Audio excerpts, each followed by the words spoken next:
Okay. Well, good evening, ladies and gentlemen. Welcome to the council workshop for Monday, January 31st at 7 o'clock. My name is Mike Little, I'm the mayor for the District of North Vancouver, and it's my pleasure to welcome you all here to the Cedar Transportation Workshop. First, just wanted to note that this meeting is being held in a hybrid fashion, so members of council, members of staff, members of the public are participating both virtually and in person. For the benefit of those here in the audience, so just note that we have Councillor Bond, Curran, Forbes, Back, and Murray participating virtually, which means with Councillor Hanson and myself here in the chamber that we have all members of council participating in the meeting.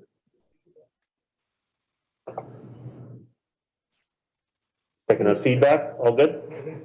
Okay.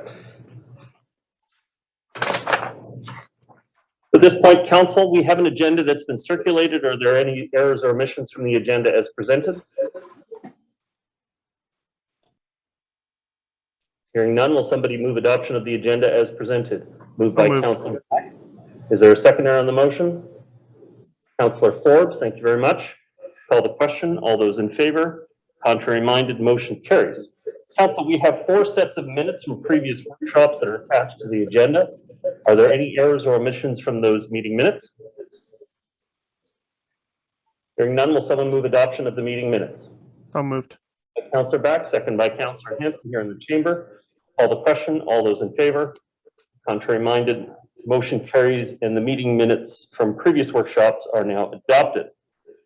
At this point, we have 2 items up for discussion tonight. And we do actually have a fair number of public speakers that would like to address the issue. And I just wanted to point out that one thing that's different from a workshop versus a regular meeting of council is that we generally, within a regular meeting of council, we have the public speak first at the front end of the meeting and give their comments before council makes a decision. At a workshop, council's not making a decision at the workshop. And so what we tend to do is have council ask their questions, and then the public can come along at the tail end of the meeting and give us feedback on what they think we got, what we missed, what we still need to address. And so at a council workshop, we have the members of the public speak at the tail end of the meeting. But we do have 8 speakers that have signed up to speak to both items. I think it's 6 for the first item and 1 for the second item. So we will create a space and a time for feedback from the public on those items. At this point, I'm going to turn the matter over to staff to address item 3.1. This is the January 31st, 2022 Transportation Workshop on Cycling. Mr. Ono, I see your hand. Thank you, Worship. Yes, if I may, just a few introductory comments. Please. Thank you. Your Worship, thank you and Council for continuing our transportation workshop dialogue that we started December 6, 2021. This evening, Your Worship, we have Ingrid Weisenbach here, who will start with an overview of how we're doing with the cycling priorities that Council most recently endorsed in July of 2021. She will then elaborate on the need for some focused discussion on the Limb Valley Road Active Transportation Project.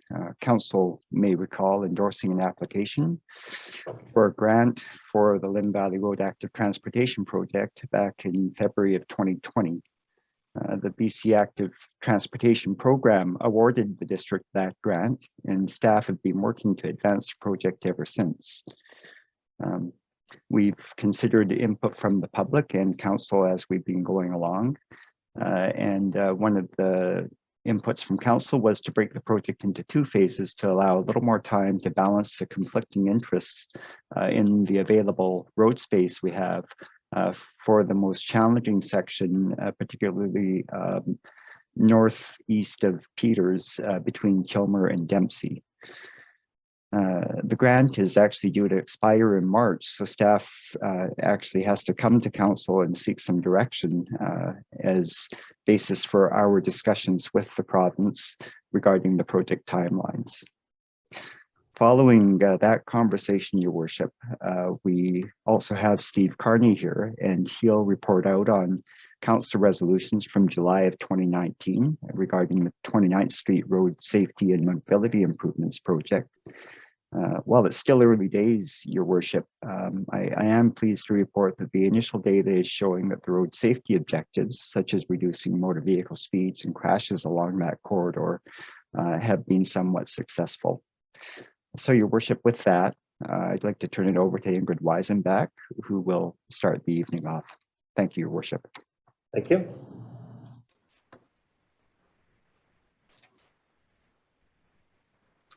Good evening. I'm having some technical difficulties, so just bear with me for a minute. I am not able to share my screen.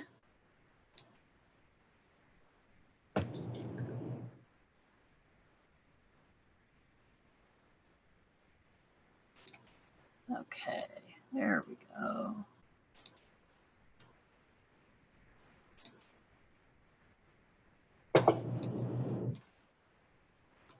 Thank you for your patience. Okay, so we'll jump right into this. Thank you, Mayor and Council. I am happy to be here this evening, sharing with you what we've worked on in 2022. We are also looking forward to hearing from you on Lynn Valley Road's 2 phases and talking about possible timelines for moving this project forward. I have about 14 slides that should take about 5 to 10 minutes to go through.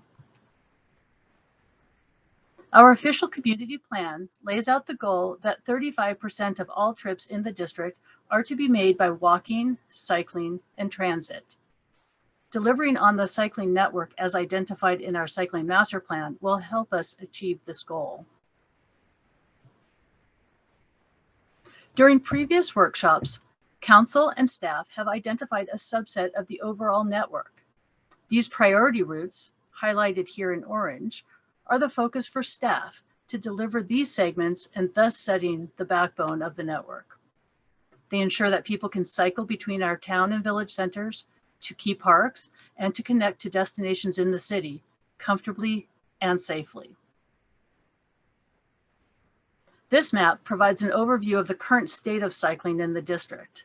The dark green areas are ones that have cycling infrastructure in place. In some cases, this means fully separated facilities using current and best practices. And in some cases, it means the facilities were installed using older practices, such as sharrows or bike lanes without separation.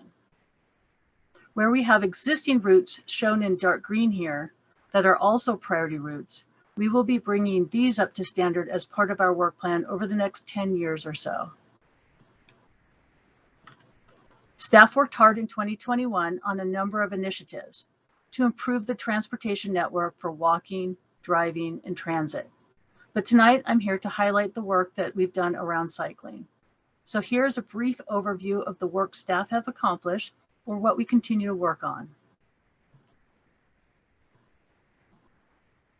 Last year, we started bringing the cycling route linking Lionsgate Village to the CNV border by way of Tatlow and West 15th up to current standard.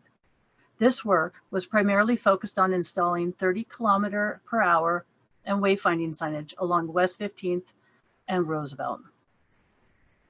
We now have 2 permanent bike counters in place, one along the Spirit Trail in Welch Strip Park, shown here in photo 2, and one on Lynn Valley Road, just west of Williams Avenue. This is part of a larger data collection initiative that I'm quite excited about. To date, we have been collecting data about twice a year when possible for several cycling routes. This small data sample doesn't provide the whole picture nor the reliability that a permanent count location can. The critical Spirit Trail connection linking CNV border through Bridgman Park, Overland Creek to the town center is moving ahead. This last year, we completed the detailed design and the project was tendered. Recently, construction on the site started. We will also be installing a permanent pedestrian and bike counter as part of this project too, but this one will also include a screen that people will be able to see the results, similar to what Vancouver has near the Burrard Bridge. This year also saw the e-bike share pilot program go live. It is the first of its kind in British Columbia, one that the North Shore municipalities can be proud of. In 2021, there have been over 16,500 trips made with Lime bikes. We are working with Lime to have adaptive devices available this year, which will allow even more residents access to the pilot program. Mr. Carney already provided an overview of the Lower Lynn interchanges in our previous workshop, and I will only add that I hear from people how much they enjoy the new infrastructure as they discover all of the connections that are now possible by cycling. Staff are also working on the design for the Lynn Valley Town Center to Lynn Creek Town Center connection through Kirkstone Park and along Brooksbank that will tie into the Lower Lynn interchange cycling connections. Construction is currently planned for later this year, and approximately half of the funding for this project is through TransLink grants. This last year, we also worked with the ministry to advance design concepts for cycling infrastructure under Highway 1 at Capilano Road and for eastbound cycling facilities under Highway 1 at Lynn Valley Road. And we'll continue to advocate for these critical connections with the ministry. You may recall that we've discussed this portion of Lynn Valley Road once in 2019 when Council endorsed the segment's designation as a priority route. Then in early 2020, we received Council's support through a resolution to pursue a provincial grant. Later that year, we discussed phasing this project to allow for more in-depth public involvement for the northern portion. Most recently, in 2021, this route was endorsed in the OCP action plan as a quick win project. Tonight, we want to discuss next steps for each of the phases. The province awarded the district $500,000 in grant funding. This grant is conditional on a completion date of March 2022. As Mr. Ono mentioned, staff need direction from Council to help inform discussions with the province on timelines for this project. The goal of the Lynn Valley Road Active Transportation Project is to improve the walking, cycling, and transit infrastructure along this road. We know that this road is comfortable to drive, and now we are working hard to make it equally comfortable and safe to walk, roll, cycle, and take transit. This project supports our OCP and the goal to increase active transportation mode share, as well as help us meet our climate action goals. This project was also identified as a key strategy in addressing parking issues in Lynn headwaters. Specifically, that the district should provide comfortable and convenient alternatives to driving for people traveling to our regional and municipal parks.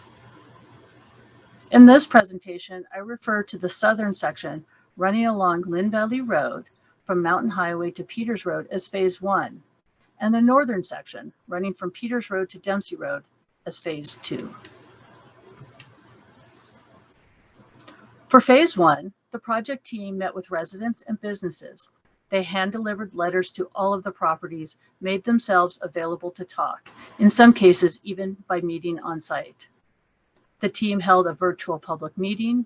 They met with the cycling group hub and reached out to schools and PACs in the area, including Lynn Valley Elementary, Ross Road Elementary, Brockton, and Argyle.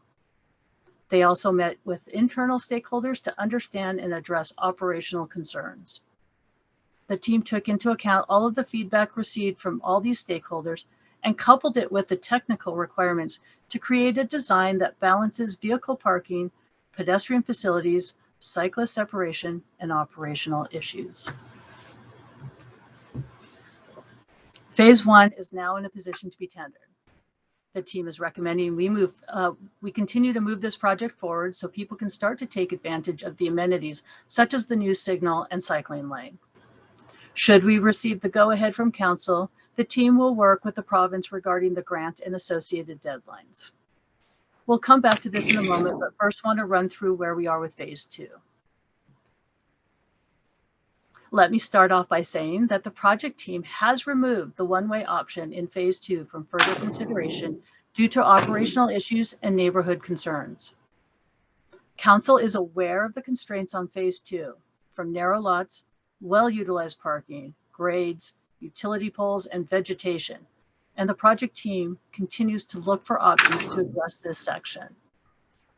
The project team is looking into the typical range of options, ones that consider using the space between the curbs and ones that consider using the space behind the curbs differently to achieve the project's objectives. We've also been looking into another alignment. Based on informal discussions with residents and the business in the area, the team is seeing if it is possible to use the district's right-of-way for a multi-use path as a possible way of getting people on bikes to Dempsey. We've surveyed the trees, and at a high level, we think that there are some real possibilities in this option that warrant a deeper look. In the report to council, there was a comment about segment B, option 5. This language refers to the option shown here on this slide. Staff have not finalized the number of options that would be forwarded to the public for engagement, and the final number is contingent on technical feasibility and the direction we receive from you. The project team has been collecting data to help inform the design and will be shared when we move into the public involvement phase during the concept stage. One such bit of data is vehicle speeds. Lynn Valley Road is posted 50 kilometers an hour. Our data show that the 85th percentile speed is approximately 63 kilometers per hour in the northbound direction and 60 kilometers per hour in the southbound direction. This is one measure engineers use, and basically it's the speed at or below which 85% of all drivers are observed to travel. Another bit of data is the parking data, which is also informing how the team is thinking about phase 2. The graphs here are one such example, helping us to understand the parking demands of the area. The one on the left is for the section from Kilmer to Dempsey, while the one on the right is from Peters to Kilmer. The graphs here show that the parking characteristics and needs are different for the portion south of Kilmer than those to the north. Previously, we inherently knew this to be the case, but these data confirm this assumption. The portion between Kilmer and Dempsey experiences the highest demand midday before dropping off overnight, and higher demand on the weekends than the weekdays. To meet the needs of the residents that live on this portion of Lynn Valley Road would mean providing or preserving approximately 15 to 20 spaces along this section. With the inclusion of the new option next to using the right-of-way behind Lynn Valley Road added into the mix, we believe that we have a range of options to share with the public.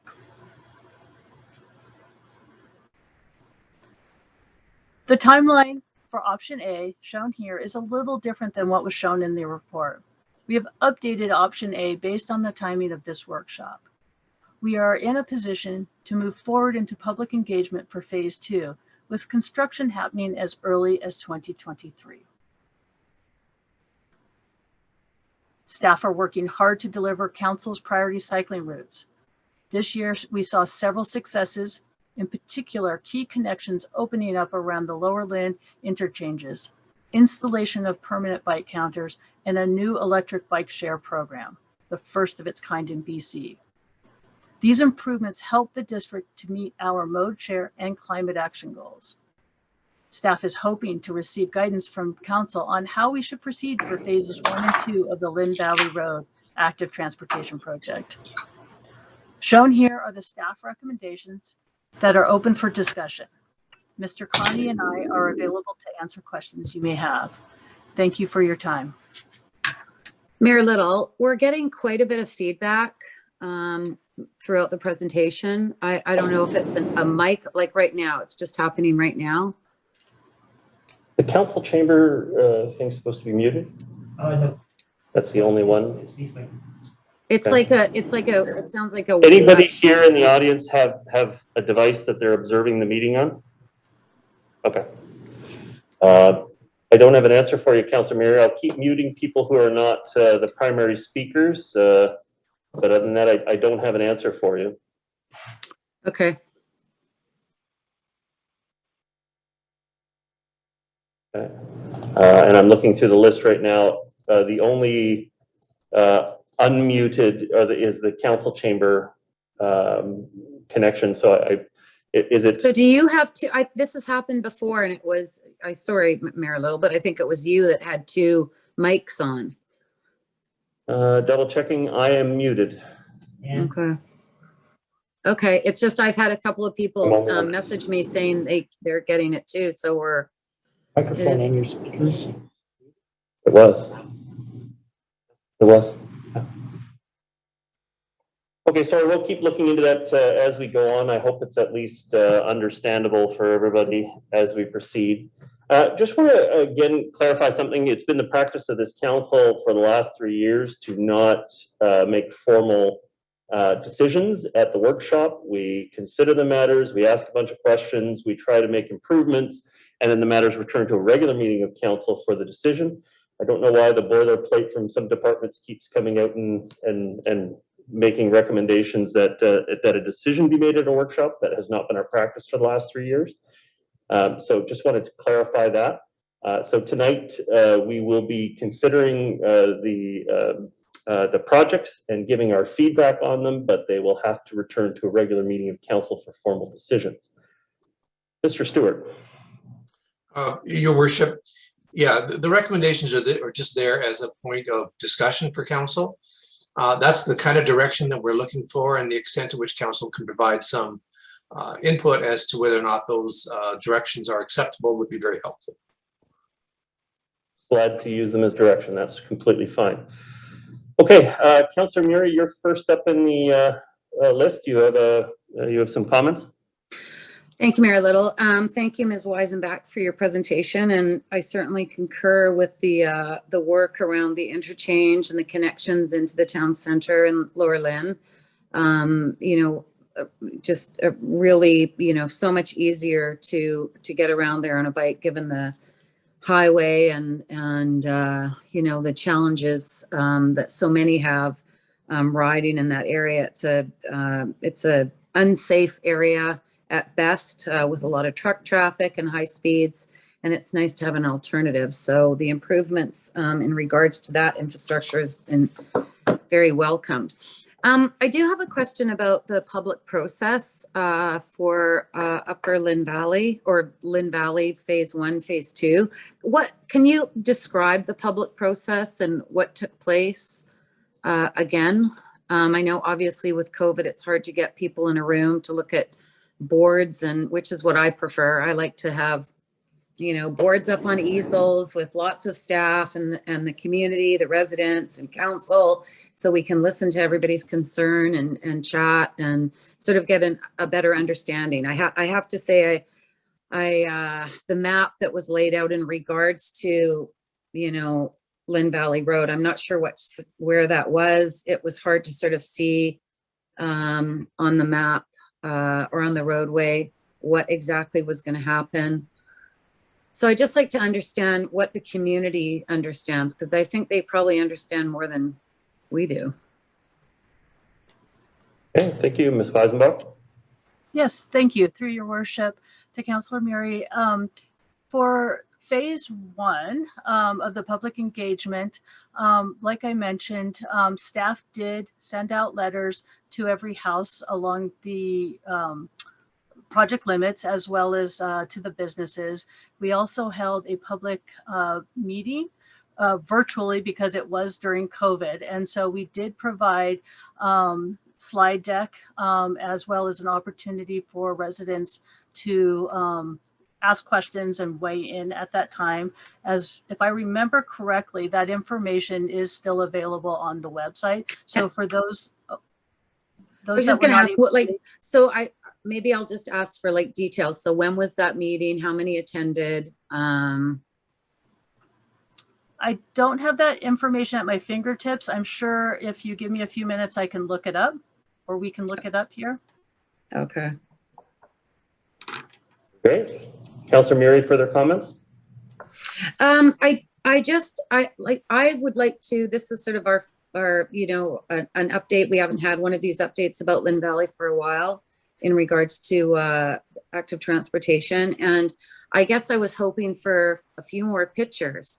You know, what we've learned from 29th, you know, the challenges of the residents on 29th, what they've sort of faced with both sides of the street. You know, the parking being removed. We certainly heard from a vocal number of residents, including the owner of End of the Line, in regards to that one way. Last year, you know, the concern of the smaller lots, the congestion up at the headwaters, and how all of this is going to work. And we did hear also from residents of 29th during the snow, you know, in regards to not being able to access the lane and those challenges. So I want to learn from the past. Yeah, there's that feedback again. It's crazy. So if you can just sort of give me sort of a rundown on those comments. And, you know, there's got to be a way for us to be able to have a public meeting in person. I mean, we go to restaurants, we meet each other, we see people, like, you know, we can all wear masks, you know, we can limit the numbers. Maybe council is in a room and people come in, we can do it in the chamber and rotate people in and out. But I really think it's important to have these things in person, because you have to be able to talk to people to understand what their issues are. And I'm not sure that letters being sent out, unless everybody that got a letter showed up at that virtual public meeting, then, you know, I stand corrected. But I'd really like to sort of work through this so we don't have a repeat of 29th, because that's been painful. I want to find a balance is what I'm trying to achieve, a middle ground. Come to the center line and make sure that we can accommodate everybody. We can provide safe routes for cyclists and walkers, but also accommodate residents and their family and their guests, and then people that have to drive because they don't have another option for whatever reason. So I just want to find that balance, and I hope that's what we're trying to achieve. And I want to make sure that the community really truly does understand, because I think what we learned from 29th is that they didn't. And you know, I think we sort of said one thing and then you know, we didn't have any public process in regards to the changes that ultimately the majority of council made on 29th. Okay, so if you can answer all those questions and fix everything, that would be awesome. Sorry, Ingrid, thank you. Okay, Sure. That's a lot, I know. Well, let me, through your worship, let me try to take a stab at maybe addressing some of your questions.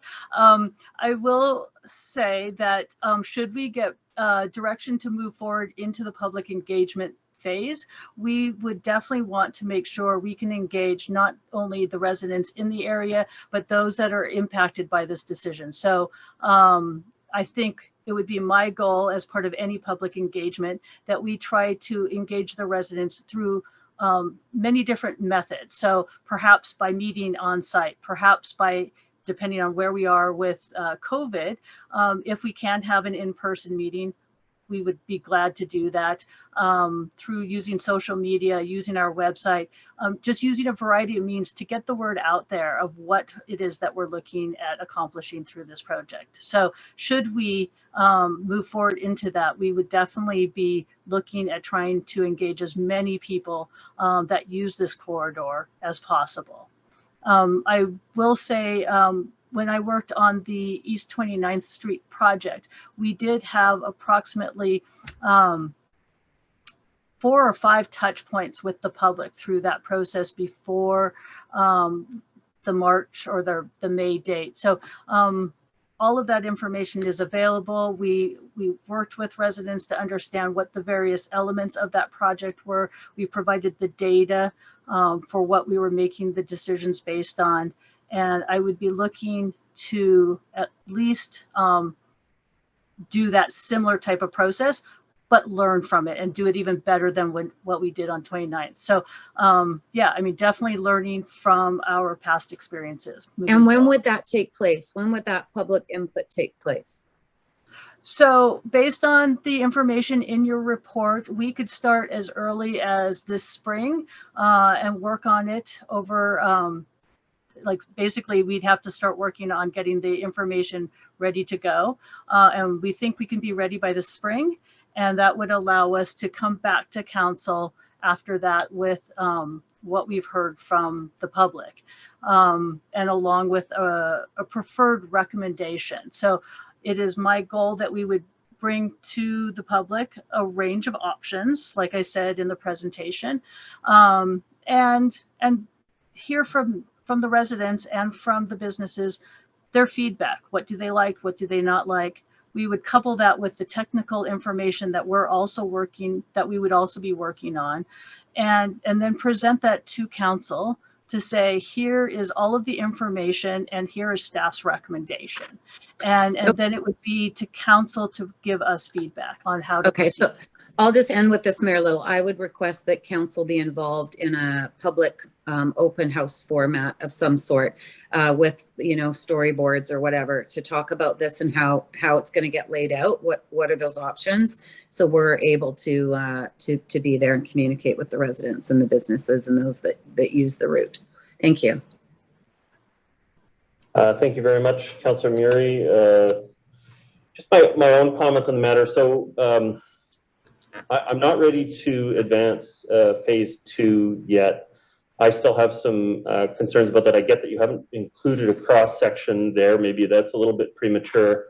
But what I'm really concerned about in particular is that the westbound side, the southbound lanes, the west side of the road, particularly when you get up to sort of Kilmer area, but really from the turn, you end up with a bunch of 33 to 50 foot lots.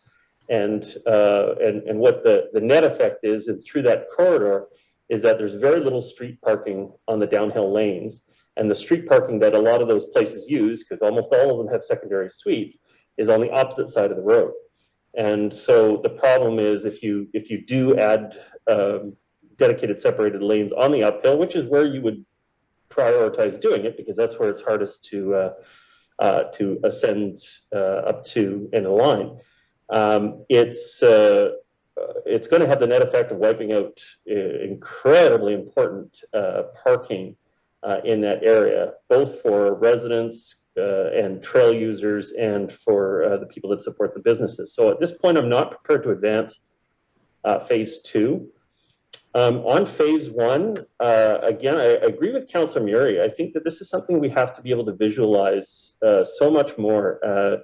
We need to take a picture of the key intersections and show what it would look like, because it is a dramatic change with that cross section that you have in the report. Particularly in some areas that right now I think are fairly straightforward, with pedestrian crossings, although we have obviously Lynn Valley Road at Mountain Highway is an off-axis kind of intersection there.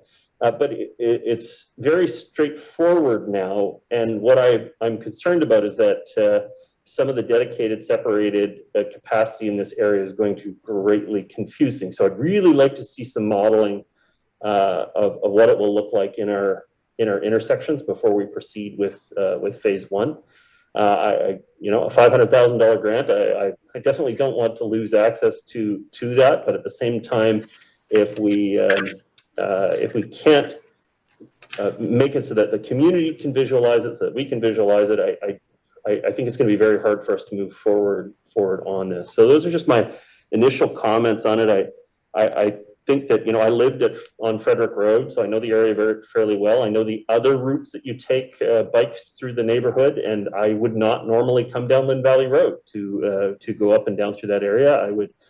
There was connections through to Wellington that I would cut through. And so I understand that for commuter traffic, we want the cycling to be on the major routes, the most direct routes. But I am having a bit of a difficult time when it's predominantly recreational travel, which is largely what the phase 2 zone would be, taking away that, doing a road allocation through that space for recreational purposes. I don't know that that's necessarily the safest way to do it either, is again to bring more of that traffic in that corridor. But so, at this point, I still have some questions. I think some visualizations would really help me address those issues. Councillor Hanson, your comments? Yeah, thank you very much, and thank you to the speakers who went ahead of me. I'm going to be speaking in favor of the earlier timelines, both with phase 1 and with phase 2. I've said before, I support investment in the cycling network in the district, and I view that all as part of a vision of completing a set of connected and safe bike paths, which I think can be a game changer in terms of transportation. I support the Lynn Valley Road project, and given that there's a $500,000 grant available as early as March of 2022, assuming we can get on with the project, I support the recommendation to proceed immediately with the tendering of phase 1 in Lynn Valley Road with a view to obtaining that grant and proceeding forward in that way. With respect to phase 2, I support the earlier of the two options with respect to the concept phase. I'm open to the so-called option 5 of Kilmer to Dempsey. I've walked the area and do believe that might be an appropriate route, and it might address some of the more contentious issues around parking at that end of the route. I'm sensitive to the comments of both the prior speakers and especially Councillor Murray about the need for a very comprehensive public engagement.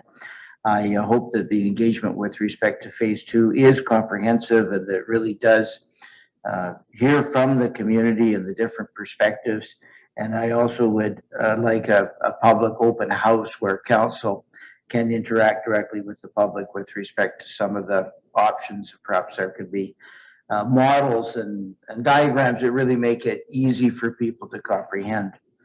So those would be my comments. As I say again, I would support the earlier of the two options, both the construction of phase 1 and the concept phase of phase 2. Thank you very much.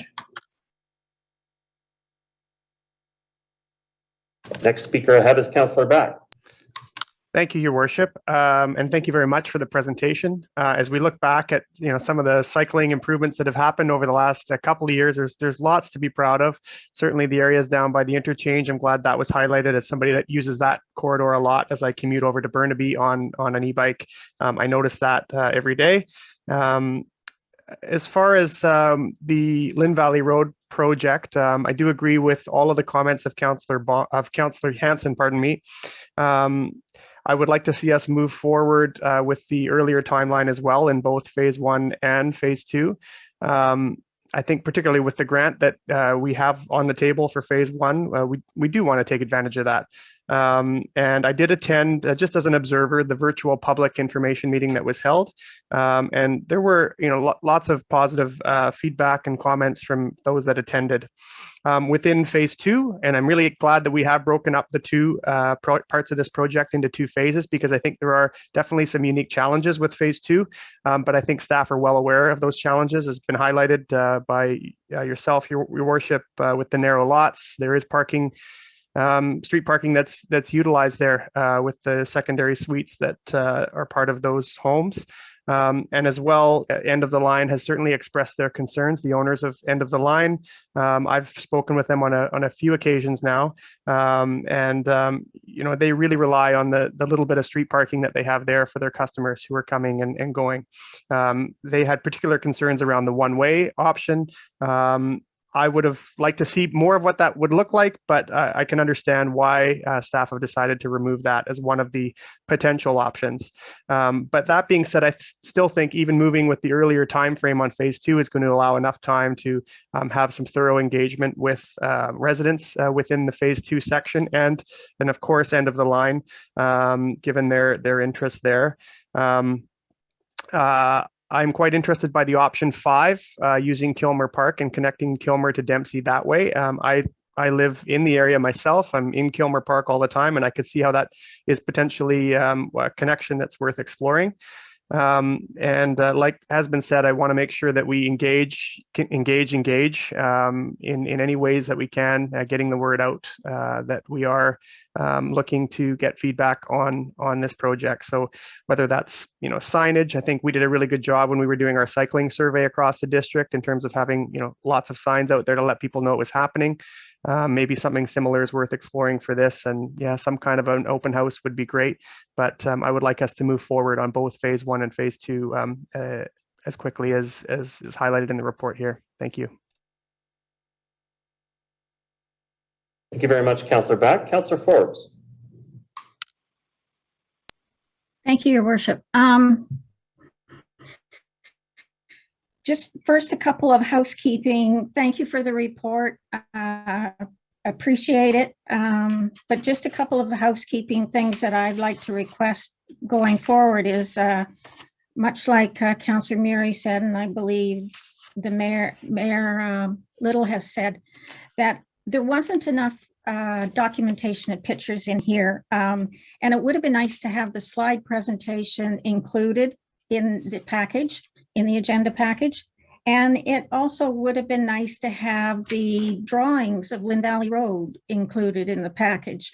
When you do this much referencing back to things and talking about things, I think you need to include as much information as possible for everybody. And this is the document that most of the public sees. So I think it's important that we put out more rather than less information. The consultation process to me is really, really important. And I think that's one of the lessons that have been learned for 29th. There was confusion around whether the neighbors on 29th got consultation on the last design or the last possible design and package. And so I want to make sure that we really do a thorough consultation with community members on both phase 1 and phase 2. I'm not so sure that doing a survey, I've been involved with district surveys, and I'm not so sure that doing a survey is the best way to get the best results, because number one, people have to be on our site to realize there's a survey going on. And then they also have to be people who are adept at using computers or have computers to be able to respond. So I would have been interested in the future also knowing that when we put out a survey, we get the stats back on the survey, such as how many people responded and what the comments were, much the same way we do for public hearings. I think that's important because, again, I know this has been said lots of times before, but there are people who don't use computers. So I don't know that you would have got all the answers that people might have wanted to do if they received the letter, but they didn't have, couldn't communicate through a computer. So I'd like to see those things included on a report going forward. I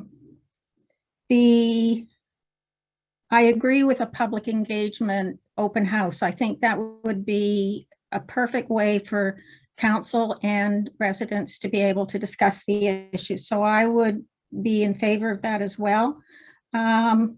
Also, just a question about the cycling team members. I noticed they don't have any residents for a particular, whether it was 29th or it's Lynn Valley Road. There's no residents kind of as part of that team. Is there a reason why? Anyone? Thank you, Your Worship. Through Your Worship to Councillor Forbes. At this time, we would be engaging with a wider group as part of the public engagement phase. So right now, we just have the technical team working on this to figure out which options we should be bringing forward to the public engagement phase. So once, should we get the go-ahead to start consultation, then we would definitely be engaging with residents at that time. Thank you. What I'm concerned about a little bit is I know that staff deal with the technical side of it, and as much as they can trying to figure out what all the issues might be in a neighborhood. But sometimes I wonder if we shouldn't have a consultation first. Doesn't have to be a big thing, but have a consultation with the neighborhood first, then go to the drawing board, so to speak, and come out with the options that we can offer them. Because I think that sometimes staff uses all the information they have and the technical information, and they put together options, and maybe they don't hit the mark for the neighborhood. So I'm just concerned about that we're driving it before we actually hear from the neighborhood. So that's just my concern. I just thought if we had one or two neighborhood residents on that cycling team for that neighborhood, we'd get an advance input of what some of the concerns might be.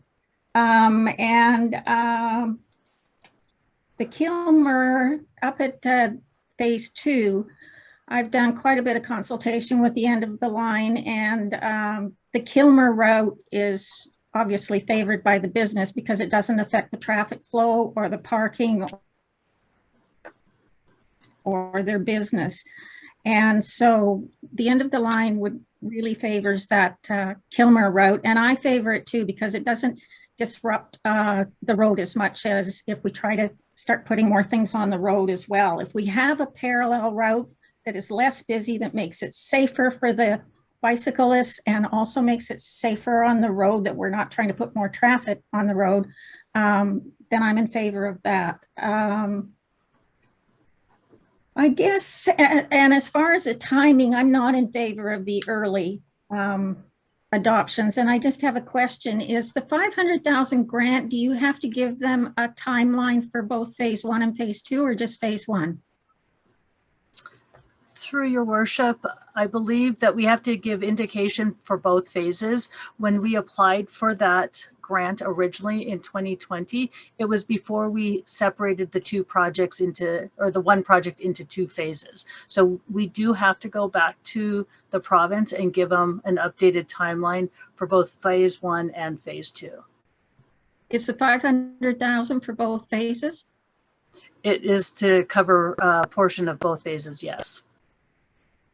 Okay. Well, I'm not in favor of the early involvement because I've been involved with quite a few of the residents in phase 2, and I think there's going to be a need for a consultation period that doesn't get rushed.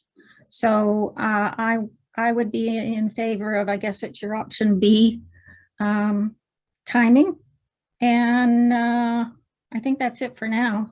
Thank you. Thank you, Councillor Forbes. Councillor Bond. Thank you, Mayor Little. I have a couple themes of comments. I think the first one on the timeline, I would be in favor of the advanced timelines as much as possible. Since the official community plan was adopted by council over a decade ago now, we have been moving in the direction, and we're directed to a community that is safer for people when they walk, when they roll, or when they choose to ride a bike. And projects like this are flowing from that. We're trying to make a safer and healthier community for people when they choose to use a bicycle as an option to get around town for all types of purposes, whether it's going to school, whether it's traveling to access recreation, whether it is recreating. And so projects like this and creating a safe, connected network of facilities are very important, and they've been considered for a long time. The specific design details of each one obviously are up for design and discussion at the time, but this is the direction that we have been moving to make our community both safer and healthier for our residents and those who choose to visit. And when I think about projects like this and the network of facilities that we're building out, some of them are built out. I do think of it like a skeleton. We're building the bones of a safe network for people to get around. And one of the important things, as an analogy, right now we have a couple bones. We're starting to build our fingers. Maybe we have our arm bone. But it's really important that we actually build all the bones, because if you've got your finger bones, you've got your upper arm bone, but you have no forearm bone, no bones in your forearm, your arm is useless. Right? What do you do with your arm, right? If you're missing the connection points in between. And so whenever we're trying to connect destinations like here, the town center with Lynn Headwaters to provide people access to recreation, not necessarily that they're recreating, they could live in the town center and take a Lime bike up to go for a hike. It's important to complete the bones, complete the network as quickly and as completely as possible, because until it's complete, it's not very useful. And so I think that's really important to note as we are building out this network. You know, I try to be hopeful about our work on this, but you know, having direction from council in 2019 and then actually having some version of it complete by 2025, given the amount of work that we need to do to make biking and walking and rolling a safe, preferred activity for many people, we need to be able to do these things faster. And so that's the few comments on that. I think, you know, also on this route, but also in general, you know, when we are encouraging people to bike more for the health of our community, for the health of our planet, for all of the great reasons that council supports in all of our planning documents, our climate plan, our official community plan, our action plan. Directness is key. We're trying to make this a direct route. And so as when we start to talk about, you know, meandering through neighborhoods, like you would never, if you wanted to get people from point A to point B in a car, you would never tell them, well, you're going to take the scenic route all the time. So I don't think we should be approaching connecting these networks in the same way of you know, people might take the scenic route here through a neighborhood or through a back way. You know, on the option, I think it was the option behind going through Kilmer Park. Again, I'd be concerned about that because you're going to force people that are using that network to make left turns across oncoming traffic on Lynn Valley Road. I don't see a way around that, which greatly reduces the entire point of the project, which is to make it a safe and direct connection between the place that they want to go, maybe end of the line, maybe the headwaters, but also, and then back towards the town center. So, you know, you're adding if you're coming up the hill, up Lynn Valley Road, you're forcing people to make a left turn across oncoming car traffic to go through the park. And then, you know, if they're going to end of the line, they can park on that along Dempsey there or park their bikes along Dempsey. And you're doing the same thing for people coming down, making a left turn across Dempsey, oncoming traffic on Dempsey. So I'd have some safety concerns about creating kind of meandering paths there. One thing I think that's important in any staff report or consultation is to make the trade-offs clear. I think, you know, we've heard that you know, we're considering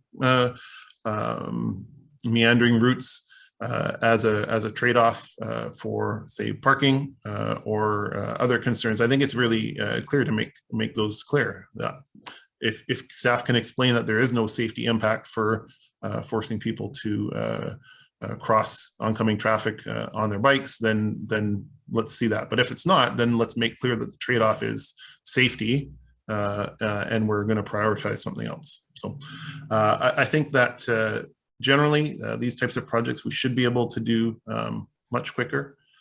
There are design standards and best practices, both locally, but in other places that do make cycling a viable option for more people to do more of the time, safely, and as a family, or for people of all ages. So that's my general comments. I think quicker, more protection if necessary. I know some of the concepts I saw there, it's something I can probably talk with staff offline and sort of the technical details, but more protection and less paint and more real infrastructure to make the route as safe as possible for those using it.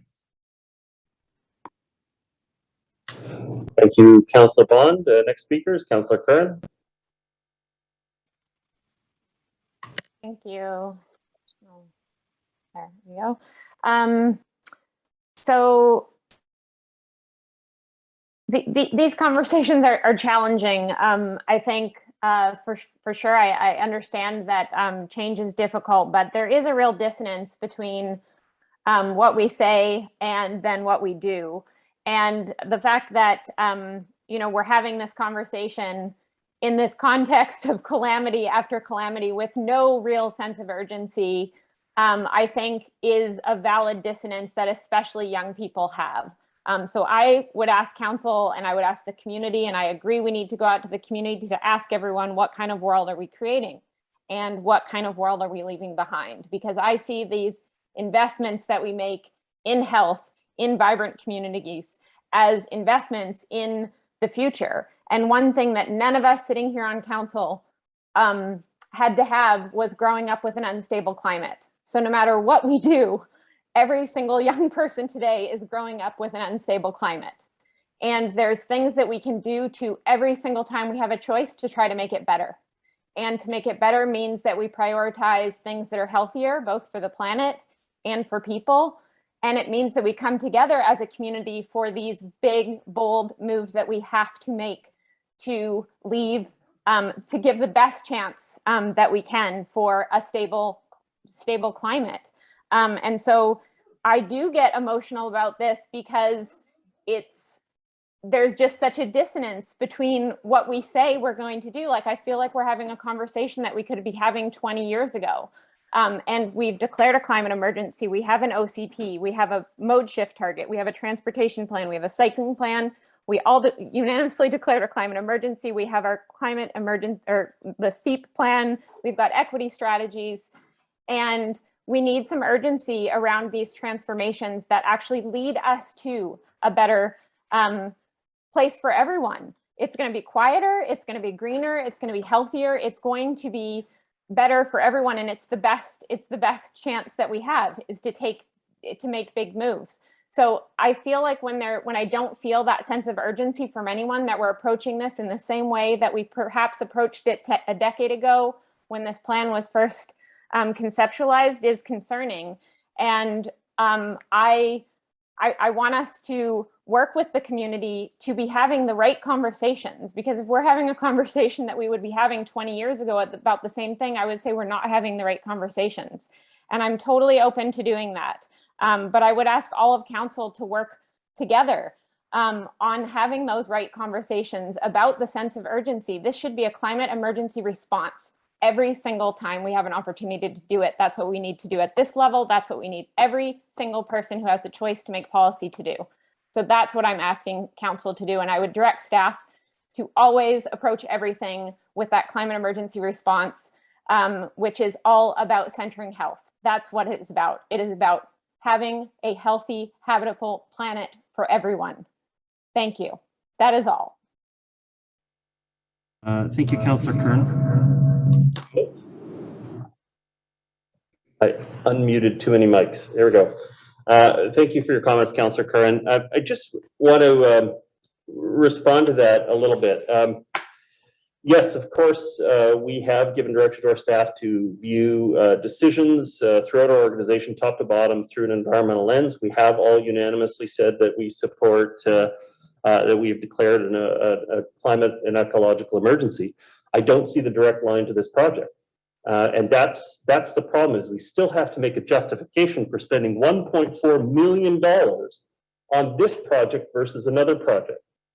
And that's going to be the challenge, is if this has the kinds of volume of traffic that go through the 29th corridor, and I think it'll be higher than that, just based on the destination it goes to. But even if it's those still relatively low numbers, the $1.4 million could be better spent somewhere else to reduce greenhouse gases. It could be better spent somewhere else to convert more of our facilities over to lower carbon footprints. And so I get the sentiment. The problem is, even though that is our overarching goal, at every point along the way, we have to ask ourselves, is this the best way to address it in this area? I'm fully committed to it, and I've been very very active in the community, talking about how I support the active transportation plan and how we've committed more than 50% of our funds over the 5-year plan in transportation towards active transportation. Bus pullouts, pedestrian, bike routes as well. But the challenge is when you talk about this project versus another project, there are many other spaces in our community that I think would benefit more from this kind of infrastructure. I cannot equate optional recreational travel to commuting corridors in and around the highway and helping people get through those infrastructure spaces. I can't equate them. And so if the goal is to reduce carbon impact, I think our goal should be to focus on the areas of the greatest likelihood of transferring people's mode. And I just don't know that up at the top of Kilmer is that spot. Maybe it will help create an interesting recreational space. I just don't know that it is the best use of those funds. The Lower Mountain Highway corridor could probably use more and result in a better mode shift. Down a Marine Drive, the connections to Capilano Road and Garden, those areas could probably better benefit from a mode shift. And so while we may say this and that and more and that we're not just considering this project, we have to also consider this project and also consider this project, we still have a job to be economical about it and say we have a limited amount of resources to address an unlimited amount of need, and we need to apply our resources in the most effective space possible. I just don't think the case has been made for the phase 2 area of the plan. I don't see it as actually reducing much carbon at all, especially if it's got a concrete built form all the way up. I'm wondering what the embedded footprint of that is as well. So I hear the concern, but I don't know that the case has been made yet. We also have to make sure that it is still continues to be livable for our community, and which is why I think having public information meetings, having lots of visuals that show what the final end product is going to look like. I hope the community comes out and supports it, but I don't think they have yet. And so I still think we need to have this as a public information meeting. Councillor Murray, your comments? Thank you, Mayor Little, and thank you for your comments. I do wonder, you know, I guess from the very beginning of the OCP, you know, certainly the commuter cyclist community always wanted those points of call that were really challenging. Main Street, Mountain Highway, Marine Drive, Lower Capilano, those areas, like, you know, trying to go from Phibbs Exchange to Northwoods, you know, you're on that low road. At one time you were taking your life in your hands. So I do often wonder why we put so much energy into getting people to, you know, end of the line has a really good coffee and snacks, but the headwaters, when, you know, to get people out of their cars, we're wanting to address the needs for the commuter cyclists versus the recreational cyclists, because the recreational cyclists we use, I think, more often than not, the trails and the connection through the trails. And certainly they're using a lot of those trails that were once hiking only, or more hikers than there were cyclists. Now there's a lot of people, and you can see them, different kinds of bikes. And so I do often wonder why we are spending all this time instead of looking at sort of those high traffic areas where cycling infrastructure could really be appreciated by more people. I mean, the numbers on 29th have been, you know, really low. You know, they weren't, I don't think it was, I think even those that were in favor of it were surprised by the numbers. And I get that, you know, the town center is not built out yet. There's still lots more to come, but shouldn't we be sort of shifting our money and these grants to areas where there's a lot more commuter cyclists, you know, concentrating? As long as I've been a councillor, we've been one of the healthiest communities in the country. We used to be written up about it. We've always been considered a super healthy community. And of course, we all want to, I mean, the climate emergency and what's happening to the planet, and, you know, just the weather in the last year, the frightening weather in the last year, of course, we're all worried about that. How could we not be? As community leaders, of course, we're, you know, trying to do our best as, you know, this little dot on this very large planet that we're responsible for. You know, I hope this isn't, I hope this isn't a split.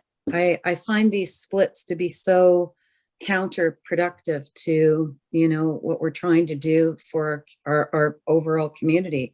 I think they want to find a middle ground. More people are driving electric cars, more people are driving or riding electric bikes, more people are doing more than they've ever done for the planet, trying to be responsible, walking more, all of those things. And I hope that we can make these decisions collectively. I hope we can come to a middle ground. Even if you have electric cars, you still need to park them somewhere. Our topography is challenging. Our lots have been cut differently over the decades. Some people have lots of parking, others have none. The car is, you know, whether, I mean, if they were all electric, then what would we do?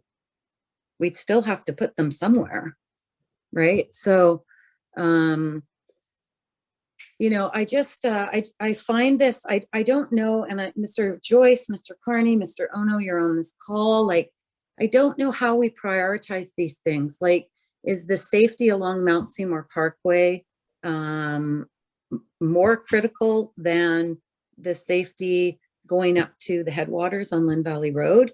Is Lynn Valley Road between Grand Boulevard and Mountain Highway, you know, even more critical to be protected? What about Mountain Highway down to the new interchange? You know, where do all those sort of larger projects fit into this?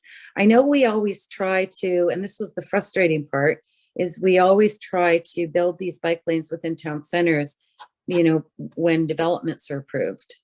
And I don't know, I'd rather, you know, front end it. I mean, you wait for these developments to happen, and sometimes they go ahead and sometimes they don't. Sometimes they sit there. So I guess we don't have enough conversations about priorities. And I just don't feel like council plays a part in the priority other than to just put up her hand based on a staff report. You know, I feel like we've really lost connection with the community and being able to talk to them, because I think most of the community feels like all of us here. You know, I think, you know, they all have the same concerns and the same issues. And so I just wish that we could come together so it doesn't always feel like it's this way or that way. I really wish for that middle ground, that trying to you know, do our best and you know, be creative. If you look off Marine Drive, riding your bike along 16th, you know, you meander, you know, through that corridor. Sometimes you just have to. It's just because of the geography we have. It can't always be perfect. Sometimes you got to go left and sometimes you got to go right. That's just the way life is. So I think you've got a response from a couple of staff. If I can get them in, that'd be great. Mr. Stewart, your comments? Yeah, Your Worship, I mean, whether or not we're going to have an in-house or an in-townhouse kind of meeting, town hall meeting, will really depend on COVID. And it's quite possible that we may not be able to do that for a number of months. So I just being really blunt about that. I appreciate that that's the preferred view, and we've been trying to do as well as we can to try to engage the community with the tools we have, but it's quite possible that won't happen. Councillor Murray has talked about a middle ground, and I think there's just a philosophical difference amongst council right now with respect to the relative priority and importance of active transportation and how it's actually delivered. And we did get direction from council. We came to council a number of years ago and said, this is going to be the priorities. This is what we're going to do. Do you endorse that, council? And you endorsed it. And so I just won't accept criticism of staff that they're not and haven't listened to the majority of council right now. And I appreciate that there's a minority view here, but I mean, we are trying to work through a very difficult situation, which, you know, all of the municipalities in the Lower Mainland are finding themselves. How do you deal with active transportation versus serving the car and versus parking? And we certainly, as a suburban municipality, have that in spades. And I mean, we're going to get into a conversation on 29th.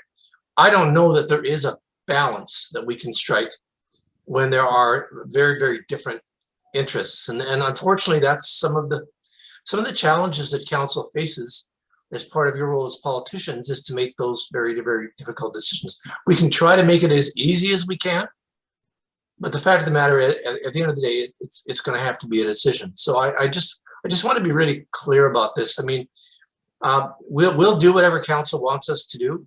There's no question about it. One of the reasons that I wanted this to come back, because I was very concerned that we were going to approve phase 1 and not phase 2.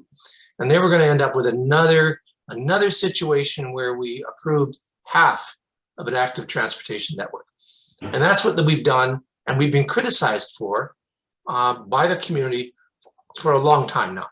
And so I just wanted to share my perspective on that, because these are difficult conversations, and I really do appreciate the different perspectives and the different perspectives out there in the community. But you're not necessarily going to find a balance, a perfect balance, with respect to this competition for road space between you know, bikes and scooters and cars and parking. It's going to be a tough one, and at the end of the day, it may be something that's discussed and is part of the next election, because ultimately we're going to need some clear direction. And 4-3, which is where we're at right now, is not the clearest direction that staff have, and certainly it opens us up to criticism that we are proceeding in advance or without listening to the community or council. But the fact of the matter is, there really is somewhat of a philosophical difference, and maybe we can deal with that through process. Maybe we can deal with that through consultation, hopefully so. But I just want to be really blunt and not ignore that philosophical difference. Sorry, I just have to say that I was certainly not criticizing staff. I just asked staff if they could answer the question in regards to why do we prioritize areas such as this, which is what Mayor Little pointed out, versus areas in higher volume, higher traffic areas. So I wasn't criticizing staff. I was just asking that question. And as far as a philosophical difference, I have a road bike and I have 2 mountain bikes. Riding a road bike is, I'm a new rider on road bikes, and I find it quite horrifying sometimes because there's gravel in the lanes. The cars are speeding by you really fast. There's trucks. It is scary. So I totally understand the need for protective bike lanes. I have no problem with that at all. I'm just asking for, you know, some level of balance to be able to accommodate, people that need to park in front of their homes because they don't have any other options, looking at protected bike lanes. And I'll bring that up when we talk about 29th. I don't think it's a philosophical difference. I think it's just that we don't have enough available time to be able to communicate directly face to face with the community. And I do think there are ways to do that. We can do it in smaller groups. COVID doesn't have to stop us. Most of our lives are returning to somewhat normal. And I think we should be communicating with people more and just listening to them. At the end of the day, council gets to make the decision. But it is our job also to listen to the taxpayers of this community, because they're the ones that put us here. Okay. Thank you very much, Councillor Murray. Mr. Ono? Thank you, Your Worship. I'll try to answer the question about why this portion of Lynn Valley Road. So some of the members of council will remember that when Lynn Headwaters, the access road, was failing, and we actually had to shut down the road. We were already in a time of call it crisis, I guess, as far as the parking pressures on the local streets, and that road slope instability actually forced us to close the road. And then the parking, I think there were about 79 or 80 stalls available along the pipeline access road that weren't available to us anymore in the Lynn Headwaters Park. So that caused a fair bit of spillover onto the local residential streets. And at that time, we were asked to do a bit of an analysis on, well, how do we relieve some of that pressure? And we looked at parking regulatory changes. We looked at trying to an information campaign to encourage people to take other modes to get there, like bus. We were also then looking at alternatives like bicycling and getting people to carpool. And I think we even looked at a shuttle at one point in time. So we were doing all kinds of things in order to try to relieve the pressure. And we also know that there's a rising trend for both Lynn Headwaters and to Lynn Canyon. That's also got a lot of pressure on it for visitors. And granted, it's probably 3 or 4 months of the year that it's a real peak, but during that peak, it's pretty hard as far as the livability for the local residents there. So we've tried to improve some of that condition with introduction of TDM measures such as pay parking in Lynn Canyon Park.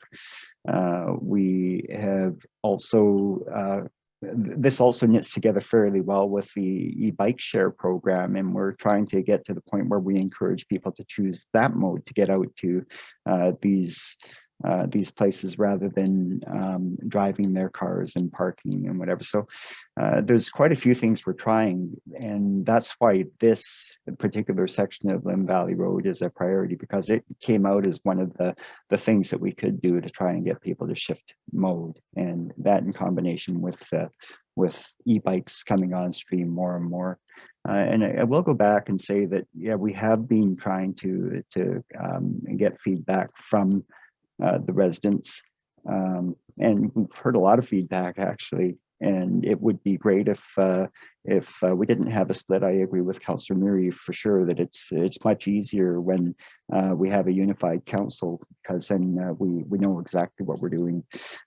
For 29th Street, one of the lessons I learned there was I still remember this in early May 6th, I think it was, of 2019, we brought a recommendation forward, and I'll take a mea culpa on this one. I misread where the majority of council was comfortable. And so I said to our staff, let's back off a little bit on the piece. I think it was to the east of Maysfield on 29th Street, and let's leave that area alone, and let's leave that as a shared bike facility for the interim period. And we brought that to council in early May. Council told us, no, that's not good enough. And so we went back with a design amendment and came back May 27th. So we turned it around fairly quickly and came back with a revised design that offered more protection, more separation for the cyclists along that corridor.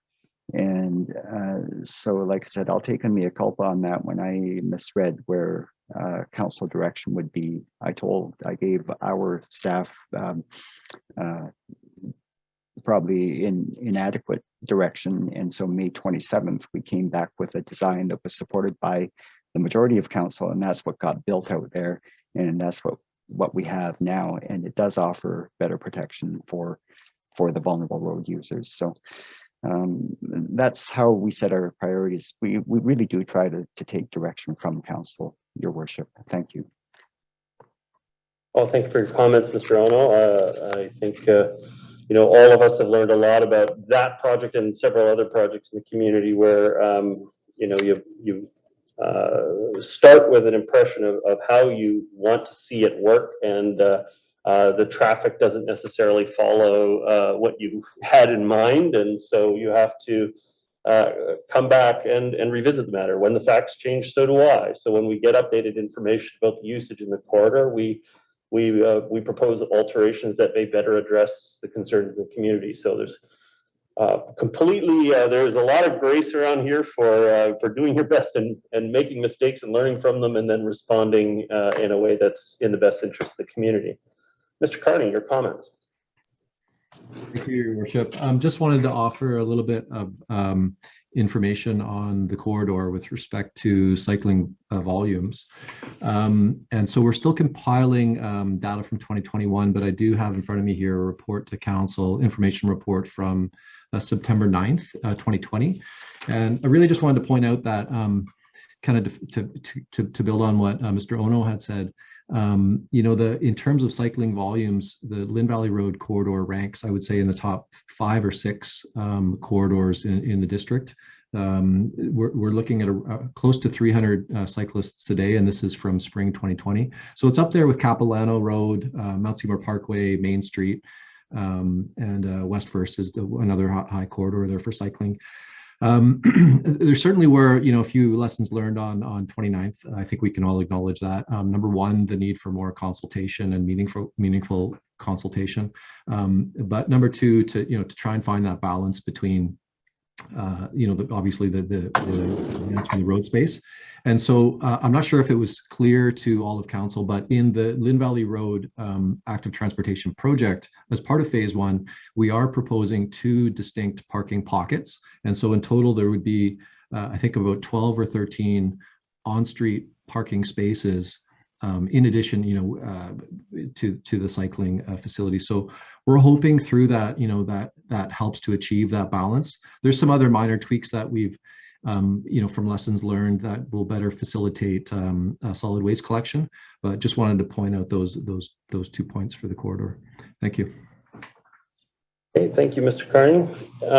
We'll just comment that we're now about 8:25 on the first item. I do have a fair number of people from the public also interested in commenting on the matter, but I will still keep going to members of council until we exhaust that list. I just wish that all members of council, if someone's already said expressed a concern, try not to repeat it. Councillor Forbes, your comments.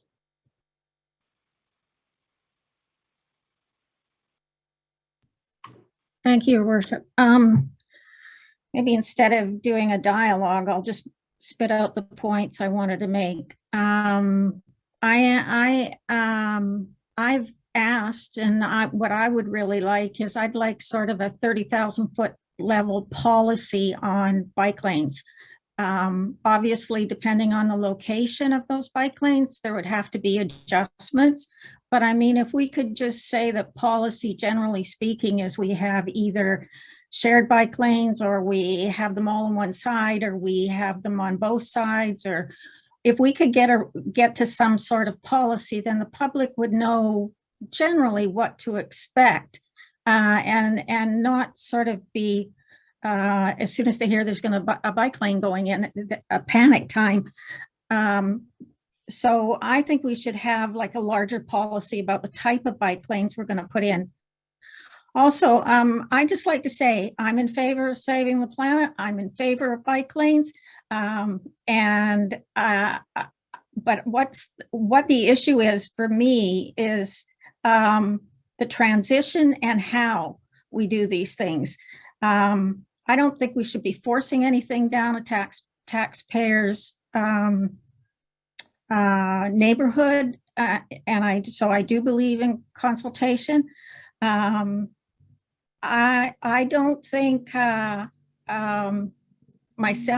preference is parallel biking lanes to the busier corridors, because a lot of the plans that people refer to all the time forget the little phrase that's been in the OCP, it's been in the transportation plan, it's been in other plans, that these bike lanes are supposed to be for all people of all abilities.